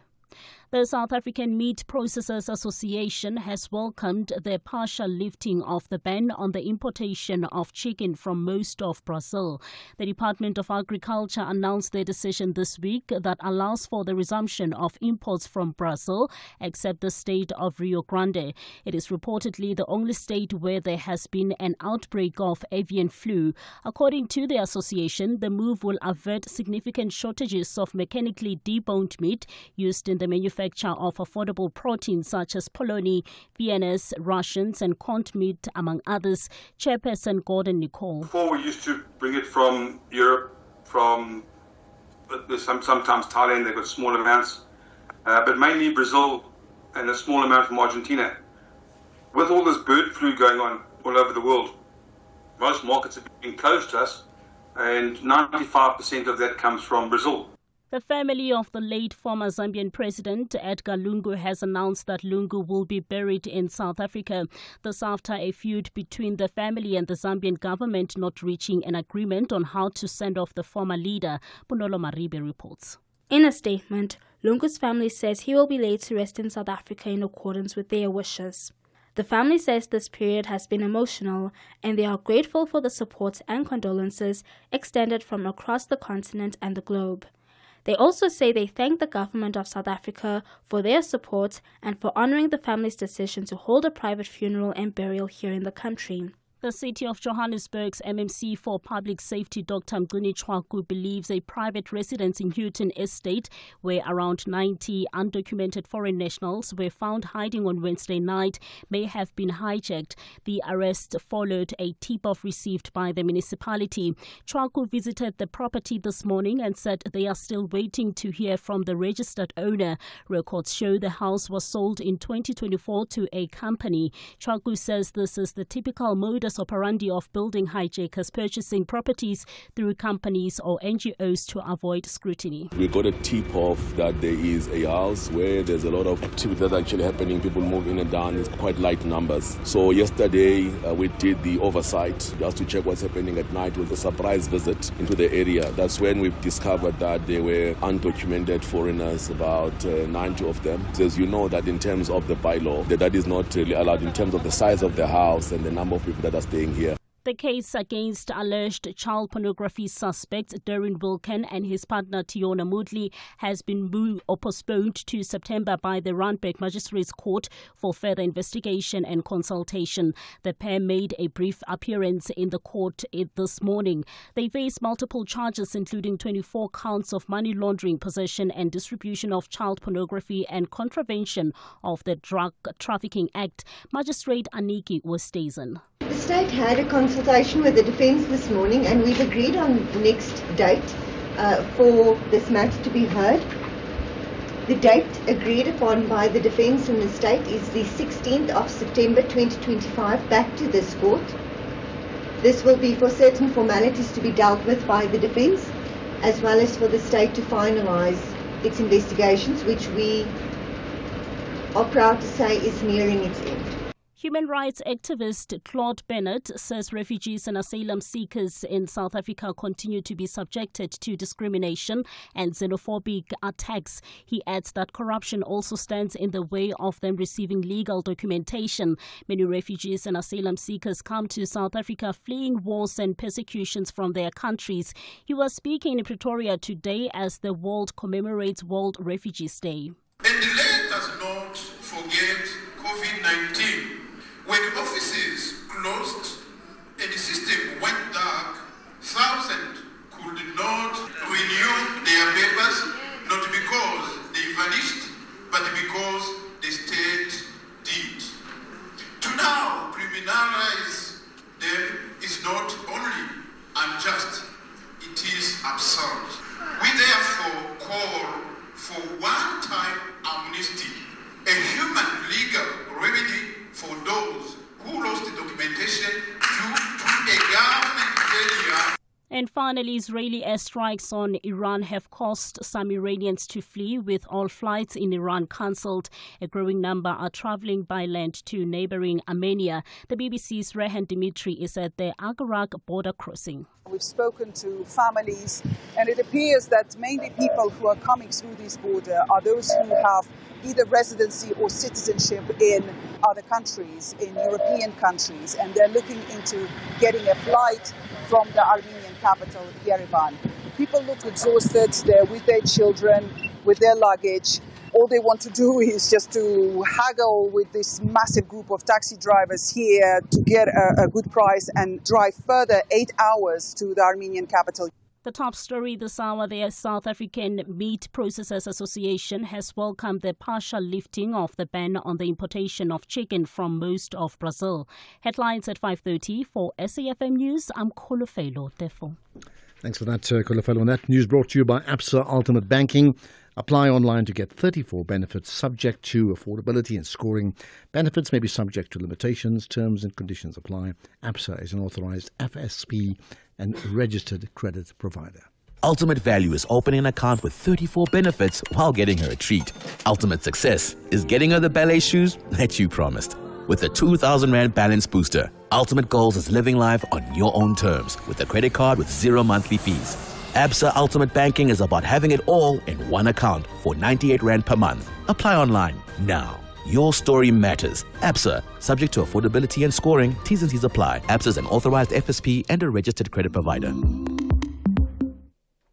Coming up in your sports this hour, Bafana fans to be honoured with free trips to AFCON and World Cup. Bavuma ruled out of Zimbabwe Test, and Xaba targets consecutive wins at the Grand Prix 10 kilometre in Durban. More details at 5:30. SAFM, guiding you through the rush hour traffic. Good afternoon. Starting off in Gauteng, the N1 northbound in Midrand queuing towards Samrand Road. The N3 northbound in Bedford slow moving on the link to the N12 east at Giluli's interchange. And Santon Drive westbound slow moving towards Winnie Mandela Drive. In KZN, the M4 northbound queuing at Blue Lagoon, and there's heavy traffic reported in the central Pinetown area. In Cape Town, Voortrekker Road in Goodwood is slow moving at the N7 Jakes Hartwell Drive. The M5 southbound queuing towards the N2 highway exit, and the M7 Jakes Hartwell Drive southbound in Mitchell's Plain has roadworks reported with traffic restrictions at Samora Machel. With your traffic update, I'm Irma G. The reigning champions Banyana Banyana and 11 African national teams are ready to tackle each other for WAFCON 2024 to determine who are the real queens of the continent. Where Africa competes, South Africa connects. Experience the Women Africa Cup of Nations Morocco 2024 from 5 to 26 July 2025. Streaming live on SABC Plus, SABC 1 and SABC 2. Also available on SABC Sport on DTT Channel 4 and SABC radio stations. Proudly brought to you by SABC Sport. For the love of the game. Tension and drama will go above the rooftop as the believers want to play in the Big Boys League, while the citizens say they are used to life in Mzansi's Elite League. This is the PSL Promotional Playoffs. Catch Cashwick Stars versus Cape Town City this Saturday, 21 June at 2:30 p.m. Streaming live on SABC Plus and SABC 1. Also available at 3 p.m. on SABC radio stations. Proudly brought to you by SABC Sport. For the love of the game.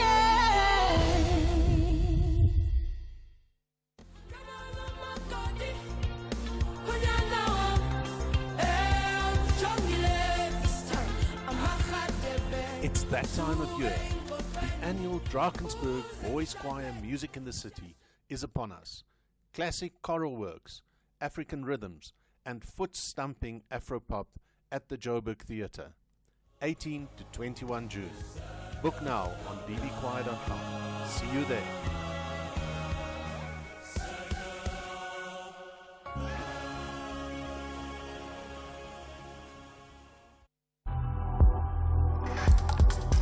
The National Pulse with Ashraf Garda on SAFM. You're listening to the National Pulse, weekdays 3 to 6 p.m. Tell you what, just for now, if you up to sending us another message of Azania Mochi and how she's doing as the co-host on the National Pulse for today. We'll do so. Go ahead. You can WhatsApp, voice or text message. You can also post on social media too. We've taken some pictures. You can find us there, SFM Radio and myself, Ashraf Garda. As always, we use that hashtag, the National Pulse, right? So we, as you know, after every Friday, we move on into a different mode where we have a fireside chat with a person. And today we very intentionally, after chatting with Keys and Temba, my producers, very intentionally said, hold it, we need to speak to someone who is a reflection of South Africa's youth, this being Youth Month, right? And we're going to chat to Colin Malachi in a moment. He's the president of the ANC Youth League. But before we get to that, let me get back to my co-presenter, Azania. How's it going so far? 2 hours into the stint? Oh, yes. It's a beautiful challenge. The listeners are challenging me, and I love it. I love the engagement. Yeah, well, I think you've raised issues that resonate, and naturally so. So, of course, Colin's listening, and we're going to get to him formally just now. Yes. But let's assume he's not listening, he's eavesdropping, right? What's the one thing you'd want to ask him? That what initiatives is he taking to include the youth more? Because having ANC Youth League, yes, we appreciate that, but what are the processes that are in place to implement it on a greater scale and for a more permanent thing, and not just okay, let's do this for now? Okay, that may come up just now. He's sort of eavesdropping as we formally introduce him. So with me then, the ANC Youth League President, Colin Malachi. Good to chat with you, and thanks for joining myself and Azania on the Fireside Chat. Oh, thank you very much for inviting me now on the Youth Month. Well, it's very, very significant. I'll tell you what, let me start with this, because I think it's so topical in terms of where you are. And we've been having this conversation earlier on between myself and Azania about that youth feel so disempowered, and maybe they should start their own political party to be truly heard, because they're underrepresented in parliament, they're underrepresented in cabinet, they just don't seem to exist. Whereas if you look at some of the biggest changes in the world today, the biggest in business and entrepreneurship, so many of them are run by young people, but that's not the case in South African politics. What do you say to that? Yeah, I don't think it's mainly only South Africa. I think generally also in the world, Africa, the youth are dispositioned from corridors of power, whether it's political power or economic power. And I think if you've been following the Youth League, we've been consistently even pushing our own motherboard internally that it must be a reflection of the youth. I think under this difficult time of the GNU, the Youth League has managed to deposit for the first time in history over 18 young people to parliament below the age of 35. When I was in parliament in the last term, we were only 3 or 4 young people in parliament. Now it's a huge improvement on our side, but more must be done. We're still not represented properly in the economic corridors, in the cabinet. We're still not represented according to our demographics, because we're in majority. That's why we've made a call ourselves that the youth must take charge of this country, and those that are old must play a role of being advisors on the sidelines on the basis of the institutional memory that they've learned over time. But the youth must be given that chance, because themselves were given a chance when they were younger. It must not be difficult to give the youth now a chance to lead and take the country forward. Well, the youth must take charge of the country. I mean, interestingly, there's a quote from you. There's a quote from you where you say, "There is no president of the Youth League who does not have the ambition of becoming the president of the ANC." Okay, so I heard my mic was just off completely. Let me sort that out again. So what I asked was, there is no president of the Youth League who does not have the ambition of becoming the president of the ANC, and it's going to happen. So my question to you is, so when are you becoming the president? Look, the sooner the better. We're still in a preparatory school now of the African National Congress. We're well trained. The time will arrive where our structures will call upon us to take over in the youth of this country. And that time will happen sooner than we thought. Obviously, there's no president of the Youth League who will not have an ambition to one day be president of the country, because what are you doing here? Because you have been prepared to take this country forward. Now, we pray that it happens sooner than we think. And your personal ambition? I mean, so one is the office of the president of the Youth League, aspiring to be the president of the country. Or let's say, well, your party needs to be the majority party, as you know. But I mean, you aspire to be the president of South Africa? Yes, I do, obviously. It's an ambition that I've always had since I was a president of COSAS.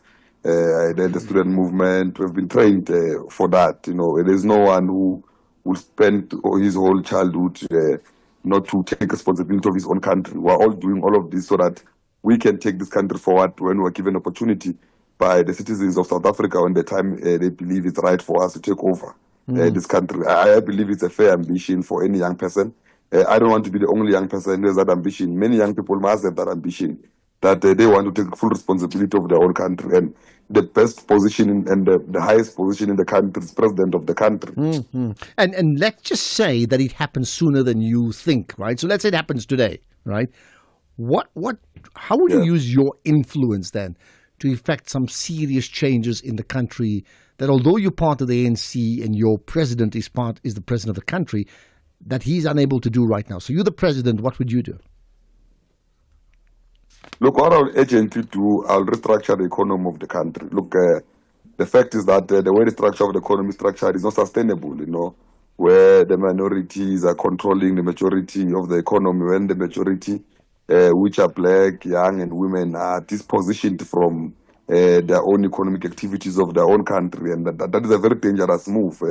Another thing I will also do, I'll introduce export quotas of raw materials in this country, that not more than 70% of raw materials must leave this country, must remain here for beneficiation and to industrialize the economy. And the other thing I'll do, I'll come out with a clear plan on energy security, because any business for it to survive in South Africa needs what we call energy security. Now, those are areas that I think I'll change, and urgently I will put more young people into more responsibilities of power. I'll invest also in art and culture and tourism, because we've got the best talent and the best environment to create opportunities also in those areas. I'll build more entrepreneurs, I'll build more engineers, I'll create corridors of the economy, every area of the country. If where there's agriculture, there must be agri-processing colleges and factories set up in those areas to create employment for them there, so that does not create migrant workers who must move from as far as Limpopo, Mpumalanga. When there's an economic activity there, they fight to come to Gauteng to look for opportunities. Now, that has always been the plan of how we want to see this country move, so that everyone is active wherever they are, because this country has got economic activities everywhere else. The problem about it is that it's depositioned. Everything centralized in one area. Many other areas are left unattended. Okay, now as you know, Azania Moches is... And most importantly, I'll deal with the issue of illegal foreigners. Okay, Azania Moches... everyone in this country must be documented. Yeah. Must be documented. Azania Moches, as you know, is co-presenting the National Pulse with me. And of course, she's raised many issues around the youth before we even chatted to you. So I'm going to leave it to her to ask a question to you. Go for it. Afternoon, Sir Colin. What policies do you think are withholding us from progressing, and would you swap out? Look, I don't think there are policies that are mainly holding us for fully progressing. I think it's the issue of full implementation of what we have, because we do have affirmative action policies that must be implemented. We do have a triple PE that must be implemented. We do have systems that are in place. The issues that must be implemented and be monitored, because those policies are put in place to address the injustice of the past on the issues that I've addressed. But I think one of the policies that we really have to introduce fully is that education must be compulsory until tertiary level, because at this place where it is compulsory until pre-tertiary level. Now that right must also be protected until that level. There must no need for you to prove how poor you are for you to first access education. Those are areas but other policies have put in place. We've put the Bella Act in place.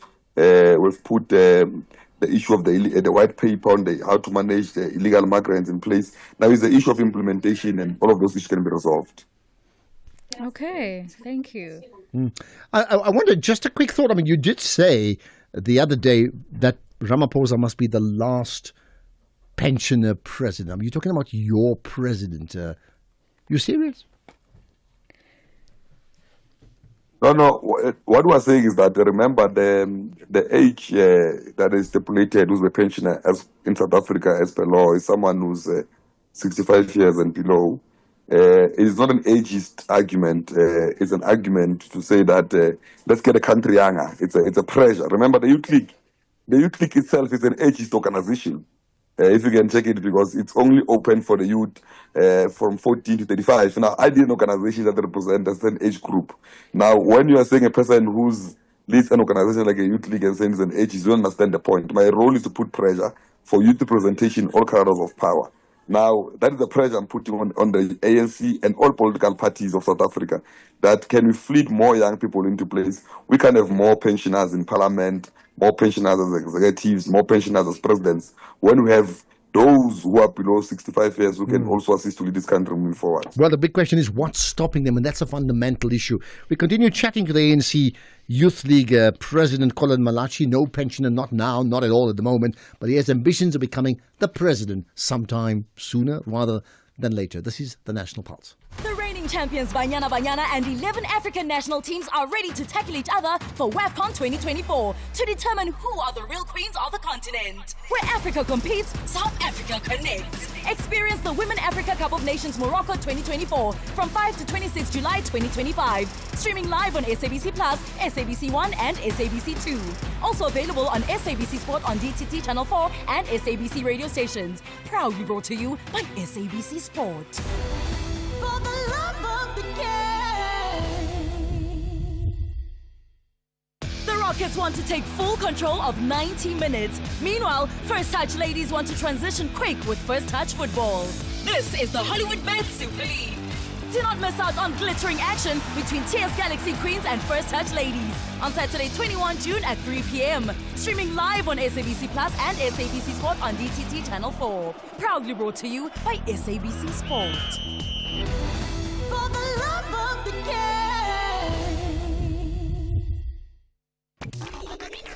I'm Michelle Constant. Join the JSB crew and I every Saturday and Sunday morning between 7 and 10 a.m. We promise to keep you informed and entertained with innovation, culture, cars, travel, life learnings, environment, and of course, your big fat juicy. Small stories, big ideas, massive inspiration.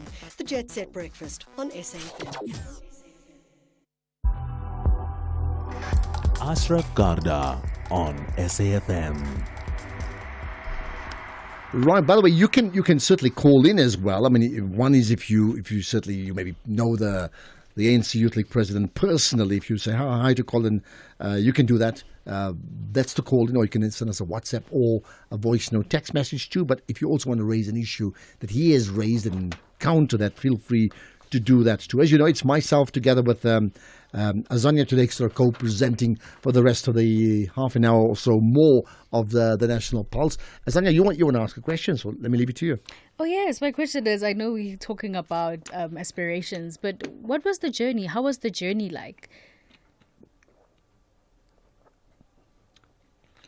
Okay, we were recruited as early as 13 years in the Congress of South African Students. I'm sure you're aware of it, COSAS.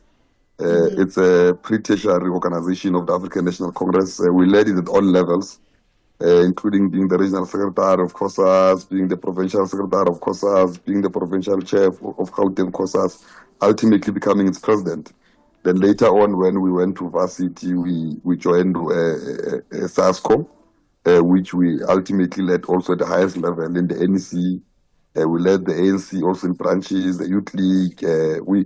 I think the growth was organic, exposure into many activities of community work and, student organizations and youth organizations. Given those responsibilities, it was not an easy journey, obviously, but ultimately, to become the president of the Youth League, it's a journey that you must travel over time. I think it's close to a 15 years journey that has given us that experience to ultimately be where we are. But we're not new in the space. We grew up in it organically. We're not opposed by any elder or anybody. It's a process that we're prepared in over time. Maybe let's go back even earlier to like your absolute early childhood and your family and your childhood experiences, and then we'll talk about how that may have shaped you. Look, my childhood experiences are like any other African childhood experiences. One is that I'm a child born out of a teenage pregnancy, raised by my grandmother, ultimately raised by my father, who also went to study to be an advocate. My mother passed on when I was young. Later, my father passed on, introduced to politics by my father and his friends around him and the community around me. Now, it was all the experience moving around from one area to another, from township to rural areas to town. It's an experience. I can say I'm an all-rounder because I've stayed in the rural areas, I've stayed in the township, I've stayed in town. Because when you don't have parents, you are moved around.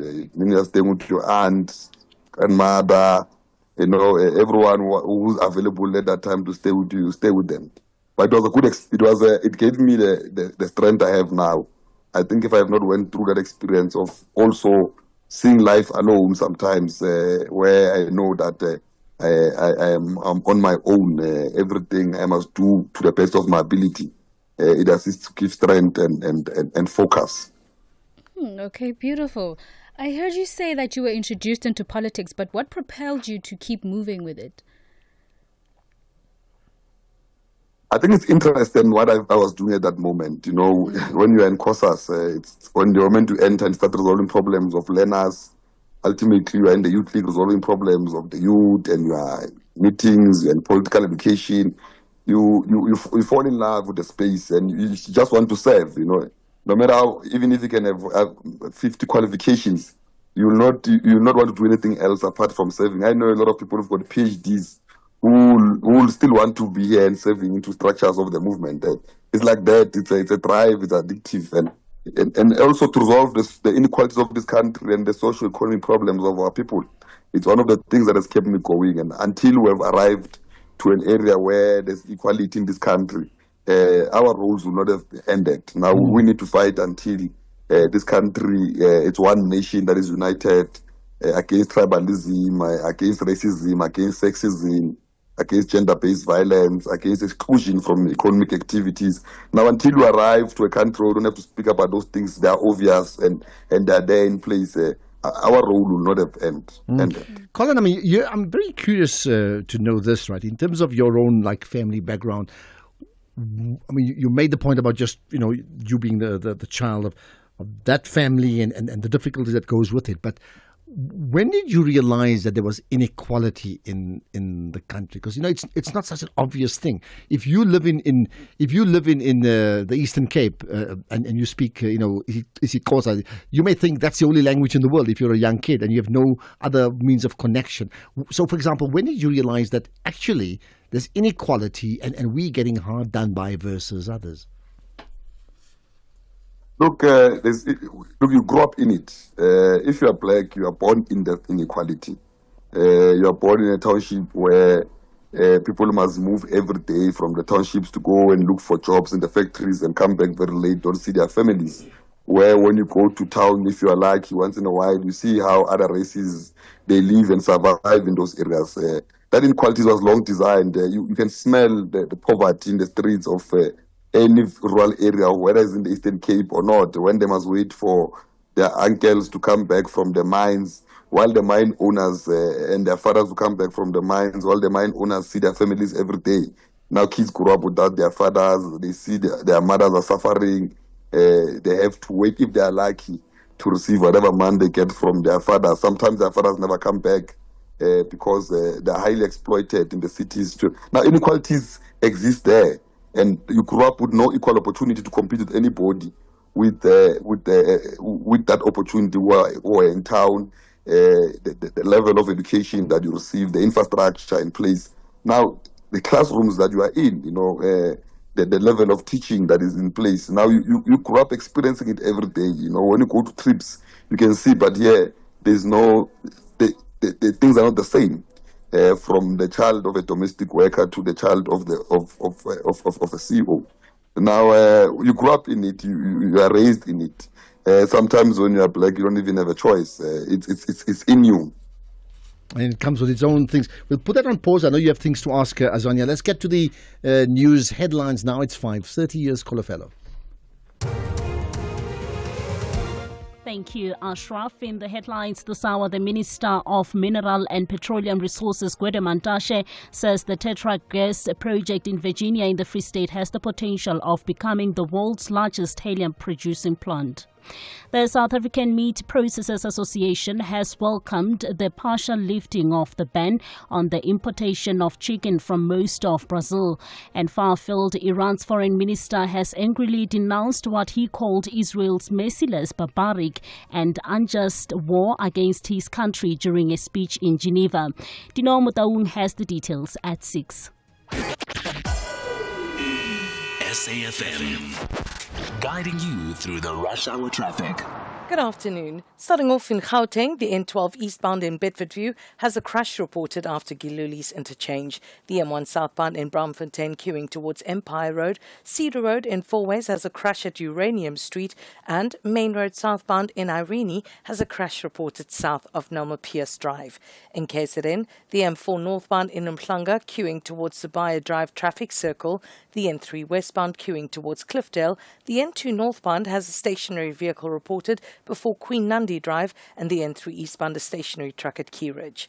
In Cape Town, the N2 outbound queuing towards Muway, the M5 southbound queuing towards the N2 highway exit, and the N2 outbound slow moving towards Bunga Avenue. With your traffic update, I'm Irma G.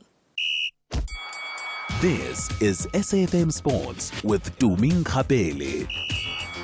So, Tumi, Temba Bavuma's been in the news all week, and he's still in the news.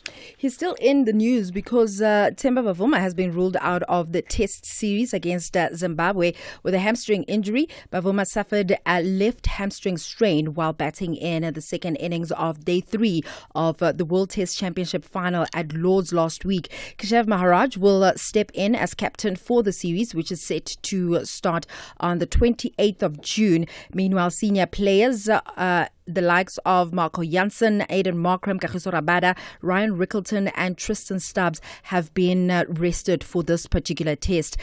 Then the Proteas women are in action tonight. They're facing West Indies women in the first T20 international of the 3-match series. Now, the series marks a switch of formats after a successful one-day international campaign, with South Africa aiming to build their 2-1 series triumph and continue their momentum in the shorter format. Now, this series is part of preparations for the T20 World Cup in England, and Proteas women all-rounder Aneri Dirksen says that they're going to give their maximum efforts with coach Mandla Mashimbi looking to test combinations in this series with them.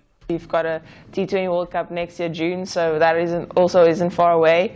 I think Coach Mandla and his staff will also definitely be looking at some combinations and stuff that we can maybe use for that World Cup. So I don't think we're really focusing on that just yet, but yeah, like you said, momentum is really important going into this first 50-over World Cup, but then also keeping in the back of our mind that there is a T20 World Cup soon. So yeah, we definitely don't take this serious lightly. Well, then moving on to football, some great news for Bafana fans, because Bafana's success in the field to play is set to benefit South African football fans, with luckily supporters in line to win travelling packages to the 2025 Africa Cup of Nations tournament in Morocco in December, and possibly to the 2026 FIFA World Cup. This was announced during the launch of Bafana's sponsors Honour's new 400 and 400 Pro phones in Kyalami last night. Now, the travelling packages are set to start with Bafana's Crunch World Cup qualifier against their arch rivals Nigeria in Bloemfontein in September, as the South African Football Association Commercial and Marketing Manager Errol Madlala explains. What's exciting for us is that there are 2 ways at which you can watch Bafana and get behind the scenes experience, and the money can buy. So because Honor is our partner, anyone that buys the 400 or the 400 Pro that was launched today, they get a chance to win a Money Can't Buy experience where they all flown to Johannesburg. Then we will pass to Mangaung to join Isiwelele to watch Bafana play against our nemesis Nigeria in the World Cup qualifier. What more can we expect from a footballing experience like that? But it doesn't end there. So the further competition, then the second winners, they go to Morocco to join us when we try to improve on our bronze medal and win the cup. We are quite excited about that our partners are going with us to give a Money Can't Buy experience to users who are football fans, as well as their customers who drive their business. Because the importance for us as SAFA is that we must understand what our partners are looking for to win in the market. Honor wanted to close the gap with the market leader. Now they want to be number one in South Africa. We are the perfect partner for them to take them there. All right, then let's move on to the FIFA Club World Cup. Borussia Dortmund head coach Nico Kovac says that they're expecting a tough opponent in Mamelodi Sundowns when they meet tomorrow in the tournament's Group F clash. Sundowns will meet the 8-time Bundesliga champions at the TQL Stadium at 6 p.m. And a win for Masandawana could secure them a place in the knockout stages of the competition. Here's Sundowns coach Miguel Cardoso. It's obviously a team that is used here in South Africa to impose.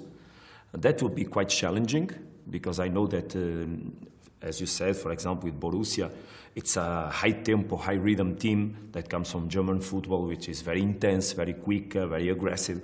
And we'll have to deal with that, and we'll have to deal with the right. We'll need the right mentality to understand that playing against those teams, in some moments, will not have the ball.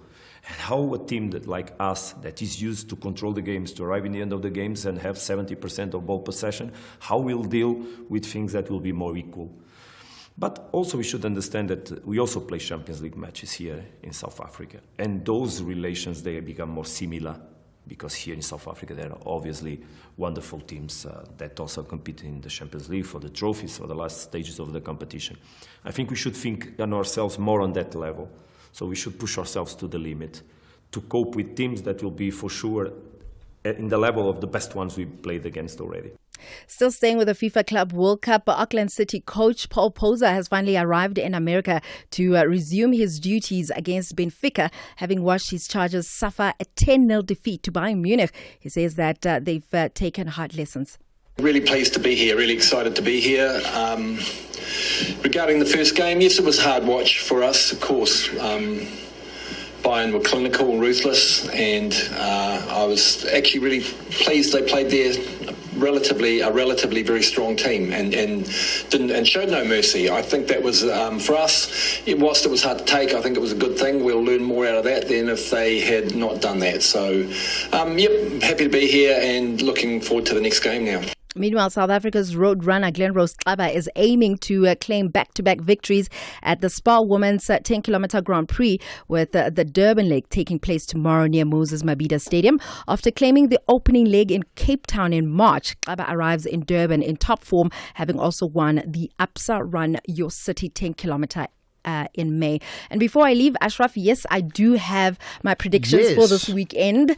I'm going to make notes here so you can't change your mind. Yeah, yes, okay. I'm going to start off with the West Indies versus South Africa women. They're starting today, and I am confident that the Proteas women are going to win this one. Okay. Then I'm going to look at the PSL playoffs. There's Keswick Stars versus Orbit College. I think Orbit College is going to win that one. And therefore, is it the playoff? Not to get into the PSL proper. No. This is the what PSL. I mean is just one game. Yes, it's just one game. Okay. Game, yeah. Then obviously we're looking forward to Borussia Dortmund and Mamelodi Sundowns. For me, I'm really hoping for a draw, but I think Dortmund might just win this one. I've noticed you've worn a Chiefs top once and you've worn a Pirates top. I've never seen you wear a Sundowns top. Did I not say earlier on that I wanted to wear my Sundowns? But I've just noticed. At the moment, it's on the record. You have not. Yeah. Drama. Okay. And then also Benfica and Auckland City. I was talking about Auckland City. Remember they lost 10-0 to Bayern. Yeah. I think they are going to lose to Benfica, but I don't think it's going to be 10-0. And then 9-0?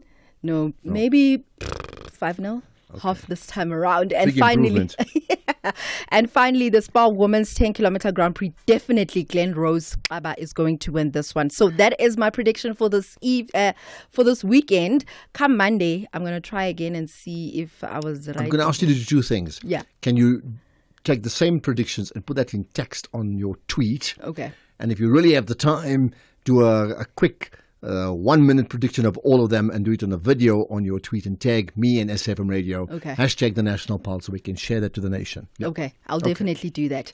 Well, with that said, hey, what's your plans for the weekend? I am watching sport. Okay, goodbye. I am watching sport the whole weekend. So predictable, right? Goodbye. This week on Off Pitch Goals. After league and cup triumphs for Kaizer Chiefs, Orlando Pirates and Mamelodi Sundowns, George Maluleka, Lesonolo Majoro and George Livesi embark on a journey to conquer the glamorous world of cosmetics. Join us as we find out how they maneuver through this highly competitive industry. Streaming on SABC Plus and SABC Sport on DTT Channel 4 on Saturday, 21 June at 8:30 p.m. Off-Pitch Goals, where we showcase how the stars score in business. Brought to you by SABC Sport.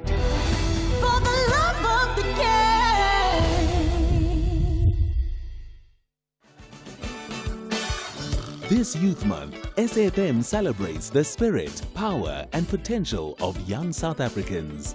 Join us as we dive into conversations that matter, from innovation to education and skills for the changing world, empowering youth for meaningful economic participation. Because at SAFM, we're not just talking, we're leading the conversations that move us. Economic news on SAFM. Facts and figures you can count on. Right, in fact, let's get to the markets before we get back to our fireside chat with the ANC Youth League President Colin Malachi that comes up in a moment. Jimmy Moyaha, what's on well, you don't have a show tonight, I know that, but you can certainly update us on the big issues that we need to know. Good afternoon, Ashraf. Good afternoon to the listeners. The big issues are still the global tensions that exist in the markets.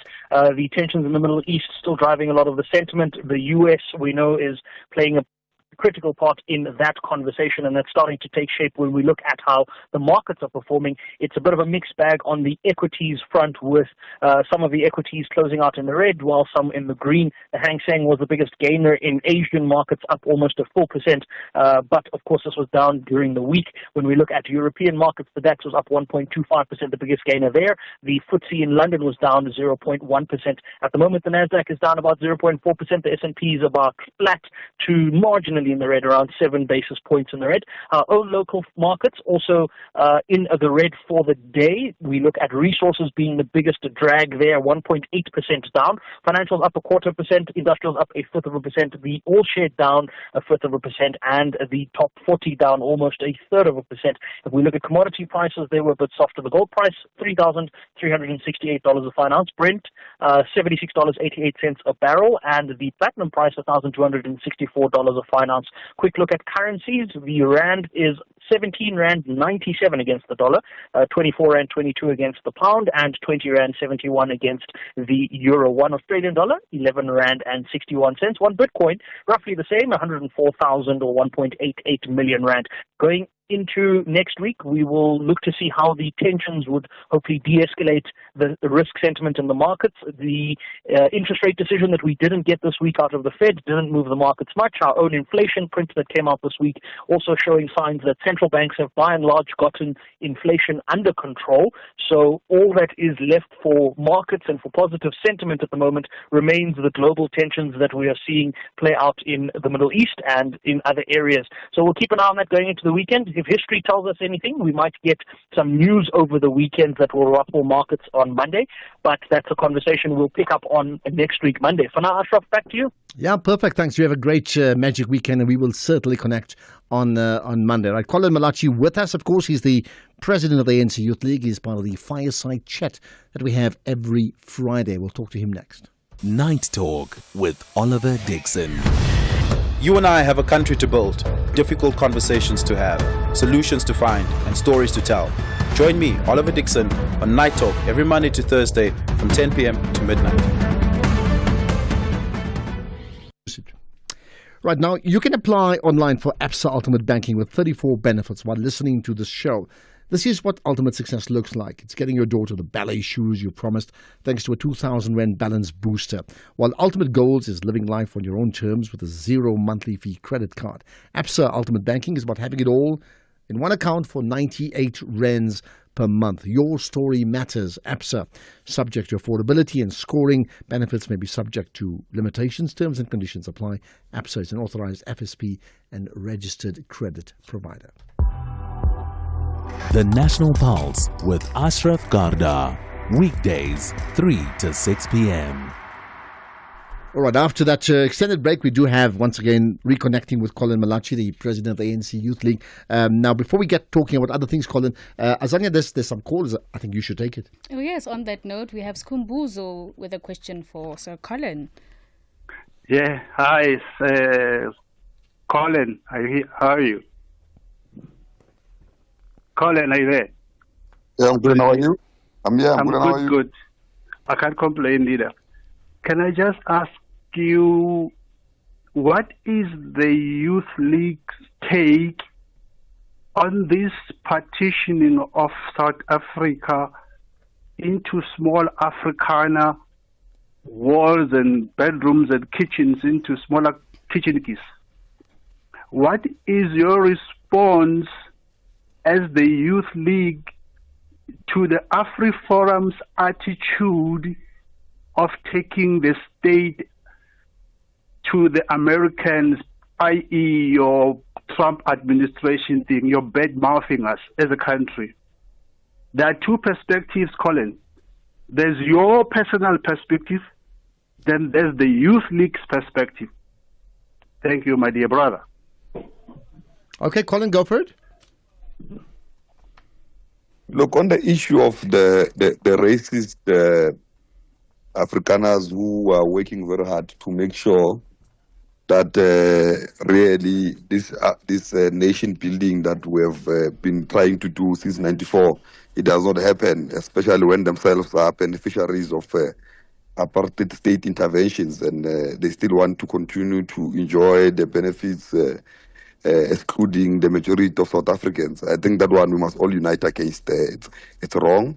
It does not represent the country that we are in and the nation building that we sacrificed and the people of South Africa fought for until today. The other issue of AfroForum going to the USA, I think we've made a call as the ANC Youth League that all of those who went there, they must be arrested. One, for going there to represent the country, that a mandate of South Africans. Two, for selling a narrative that has a potential of further dividing this country, but not only dividing it, but affecting its economic opportunities and growth of this country. Now, AfroForum, what it has done, it has cost many jobs in South Africa. It has cost also many lives, because there are people who, because of these investments of companies who were told that there's genocide in South Africa, left the country, lost their families due to they could not pay medical bills where it is required, or of poverty. Now, AfroForum is an enemy of South Africa. It can't afford to exist in this country. I don't know why even today the president of the country has not has not registered AfroForum as an organization. It's not supposed to even operate in this country because they don't want to be part of South Africa. They must operate elsewhere, outside what we're trying to build here of uniting all South Africans. Okay, got that. There's another caller. Let's get to, you can introduce it, Azania. Go for it. Yeah. Let's get to Dumile Inkala with a question for Sir Colin again. Continue, you're okay. My brother, I need to ask you something, man. You were saying the policies of the ANC are okay, but then there's something wrong in the implementation. So I want to ask you, how would you change it? Like literally, because I see there's a psychology problem there involved. You know, there is a chapter in the Art of War when Sun Tzu is being recruited by Holu and then is asked to drill some group of women. Eventually it says, if words of command are not clear and distinct, if orders are not thoroughly understood, the general is to blame. But if his orders are clear and the soldiers disobey, then it is the fault of their officers. So where would you put the blame in the problems we have in the country? In the officers of the ANC or in the president of the ANC? And what should be done? All right, thank you. Right, Colin, you can go ahead and respond to that. Yeah, I think the biggest mistake that we have done post-94 is to give too much power into administration and give less power to political leadership. Administrators run departments, in most cases, the most corrupt in municipalities, everywhere else, but politicians always take the blame because they're expected to play a meaningful oversight over them. But in most cases, the final decision makers and implementers are those administrators. Now, What we'll do differently when, as a generation, when we take over power, is that we will not employ people who are not ideologically aligned to our ideas, because you can't only be only on the basis of qualification. It must be qualification and understanding of the program of action that must be implemented in place. You can't employ an administrator who believes in DA policies to implement ANC policies. It's impractical. They'll obviously sabotage the ANC government. I think we became too democratic post-94, and now that democracy is maturing, it must change. Any political party that leads must come in with its own administrators who believes in its own policies. And if they lose the next elections, the next one must do the same, because people vote for manifestos. And the people who are hold country, political parties accountable according to the implementation of the promises that they made. Okay, let's leave it there. I'll tell you what, Colin, there's lots of things you've said that on another day we could talk about and challenge at length, but I'll leave those, and maybe we'll pick out some sound bites from there and have a conversation about it with others in the week. But as we get to the last bit of the fireside chat, I mean, we often ask people questions about some interesting things they do. So let's start with this, right? I mean, recommend a book you're reading now that you feel we must read.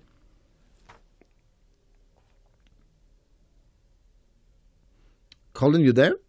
Look, yes, I can hear you. Yeah, go ahead. I'm saying that the most important book that I think at this point we must really focus on, it's a book on the political economy of South Africa by Ben Fire. Now, that book initially speaks about the economic structure of the country, the issue of the mineral resources below the soil. If you know, we've started an argument as the Youth League on the issue of the export quotas, on the issue of the minerals, and the issue of beneficiation. And I think all South Africans, that must be our focus point. Mainly our obsession now is to focus on the restructuring of the economy, utilizing our own raw minerals below our soil. Okay, let me bring in Azania on this one here, and you may want to ask that question because I think it's an important one too, yeah? All right, Sir Colin, please give a shout out to a youth person that you think is going places. Look, the Mapiano crew, shout out to them, all of them, because they're moving our flag everywhere. I know even in July they'll be there in Afro Nation, the art and culture, the artists and the youth that are in business. I don't want to individualize it. I know if I can individualize, I'll talk about the likes of Black Coffee, who are carrying our flags everywhere, the Shimzas, the Euphonics, the Kabza, the Maporisas. Now the list is long. Those are the youth that are moving every day, selling brand South Africa to the whole of South Africa. And they do it with excitement, and everywhere people, when they dance to our music, they remember us as a country of peace and a country of unity, and a country that fights for against the injustices and is always in the side of the oppressed. Okay, I take it you're a big fan of music then. Who would you like to meet for coffee? Look, the person I would have loved to meet for coffee, but is not alive, it's President Peter Mokaba and Mama Winnie Mandela. Those are people that I want to engage with for coffee and see how they managed on the dark things to survive and have those engagements with them. And those were very important characters that inspired most of our politics, including President Oliver Tambo, on the traveling, on mobilizing international solidarity everywhere in the world. Those are people that I want to spend time. But also in South Africa, it's Kaiser Motaung. Kaiser Motaung is one of the person I want to meet for coffee, who's alive now, because build such a big team, a big brand. When Kaiser Chiefs wins, even if it wins once in 11 years, the whole country becomes a holiday. Pirates, Sundowns can win every day, no one celebrates. Pirates win every day. You saw when Chiefs won against Pirates, the whole of KZN was a holiday, and the whole country was celebrating. Nobody celebrates when Sundowns win. You must educate us on how to build such a brand. Yeah, but you know why, Colin? Nobody celebrates for Sundowns anymore because they say, we'll win it again next year. I mean, just so that you know that. But it's different. What about... There's 7 supporters. They only have 7 supporters. Oh, goodness. They're all listening to you, by the way, if they're not in the USA now for the World Club Championship, right? So you mentioned... those are the people, some of the people, of course, you have passed on. Kaiser, hopefully you could do that. But one person who's living, and I would think you could actually meet, him for coffee would be the president, right? President Ramaphosa. So what's the one question you would ask him? If you had just one question to ask him. Okay, I always meet President Ramaphosa, and I always ask him a question of the export quotas. If you have seen, his language has changed. Since he's been meeting me with coffee every day, he's become radicalized every day. His language for beneficiation is on point, on land is on point, is radical on the issue of protecting of the constitution of the country, even against superpowers like the USA. It is because of the influence of the Youth League. We are spending too much time with him. He's spending more time with us now than his peers, and they were influencing his politics moving forward. Now, we always meet him. He always gives us an ear, and we're happy with that. Okay. How, if you think about, so let me ask you this. Who was your hero growing up? And I'm talking about going back, not when you were part of the Youth League and politics, like, let's say when you were in Tembisa, maybe a young boy, like, did you have a hero to say, hey, man, that person's special? It was Dr. Khumalo. Ah, there we are.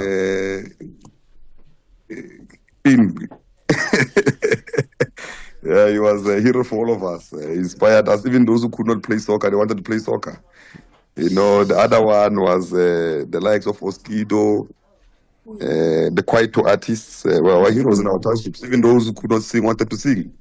They played a very influential role, the Branda Fasces, influencing the music of unity in the country, Zola 7, the music of pain and unity of the black youth and the struggle in the township. Now, those people played a very influential role, and they still did. I wonder if the 16 Valve knows exactly the impact you've made in his life, right? Here's another question from Azania. Go for it. Okay, how would you like to be remembered?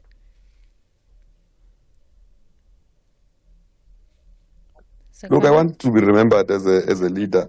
I wanted to be remembered as a leader that delivered South Africa into a country of equality, in the country where the economy of the country reflects the demography of the country, where there is no poverty, where the youth of this country is actively involved in their own economy to a point whereby we've beneficiated all our resources, and we're even importing labor when everyone else is employed and fully participant in the country, where there's peace and no crime. And I want to remember that I've sacrificed for that, where art and culture and tourism is one of the biggest contributors of our economy, where everyone else makes a decision on which part of contribution they want to make in this country without being pressurized by their own material conditions. Okay, and before we wrap things up, what do you think is our national purpose? Look, our national purpose is a nation building. It has not collapsed yet. We really have to keep it going. Let's not give up on it. It's a nation that is united, of peace and harmony. It's a nation of, we pride ourselves with our languages and flags, and we pride ourselves with our flowers, our minerals, our environment, and that and the smiles and the different cultures, diversities that we have in this country. That is what we need to build it to ultimately be, and that is the purpose that everyone must wake up and we must all smile. And the spirit of Ubuntu must all come back in our hearts. Okay, so you have lots of work to do. You have lots of work to do, get everything right, including all of us smiling. Yeah. Listen, Kolo Malachi, it's been great talking to you. Wonderful, and thanks for the fireside chat. And who knows, maybe this could be the interview we replay, I don't know in how many years' time, when we say President Malachi of South Africa. Who knows? Strange things have happened. But listen, good to connect with you on the National Pulse. Thank you for that, right? Listen, we got about, Azania, we got about a minute or so to go. It's your almost goodbye. What's it been like for you? I love this experience. And like I said before, engaging with you, the listeners, it's just starting a new conversation that I look forward to, and dealing with more issues in future. I thought I should take the day off on Monday. You up for it to stand in? Sure, why not? What do you think, SA? They're all going to say yes, I shall stay at home. My goodness, yeah. What's the one thing that you learned that you didn't quite expect? The one thing that I learned? Yeah, like from today.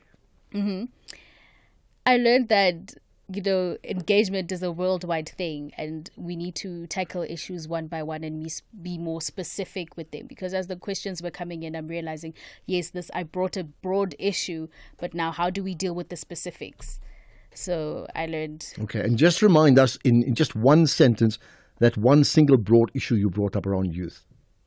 Youth representation and inclusion. Okay. Youth feel excluded. How do we include those that are excluded? That's the big challenge. Listen, your time is up, but your mission is not up. Oh, definitely. You have a big mission, so you better get working with all of that, right? Great to have you with us, right? And of course, we had Lara yesterday. Great to have both of you with us here on the National Pulse. So honored to be here. Wonderful. Honored. Knock on the door. We may just open it up once again. You never know. That's the show. We'll do it again, of course, on Monday. But, the theme of the National Pulse, hashtag the National Pulse, continues throughout the weekend. No matter where you are, you can take us right through, okay? Thanks for listening and goodbye. Have a great weekend. Here's Kolofelo with the news.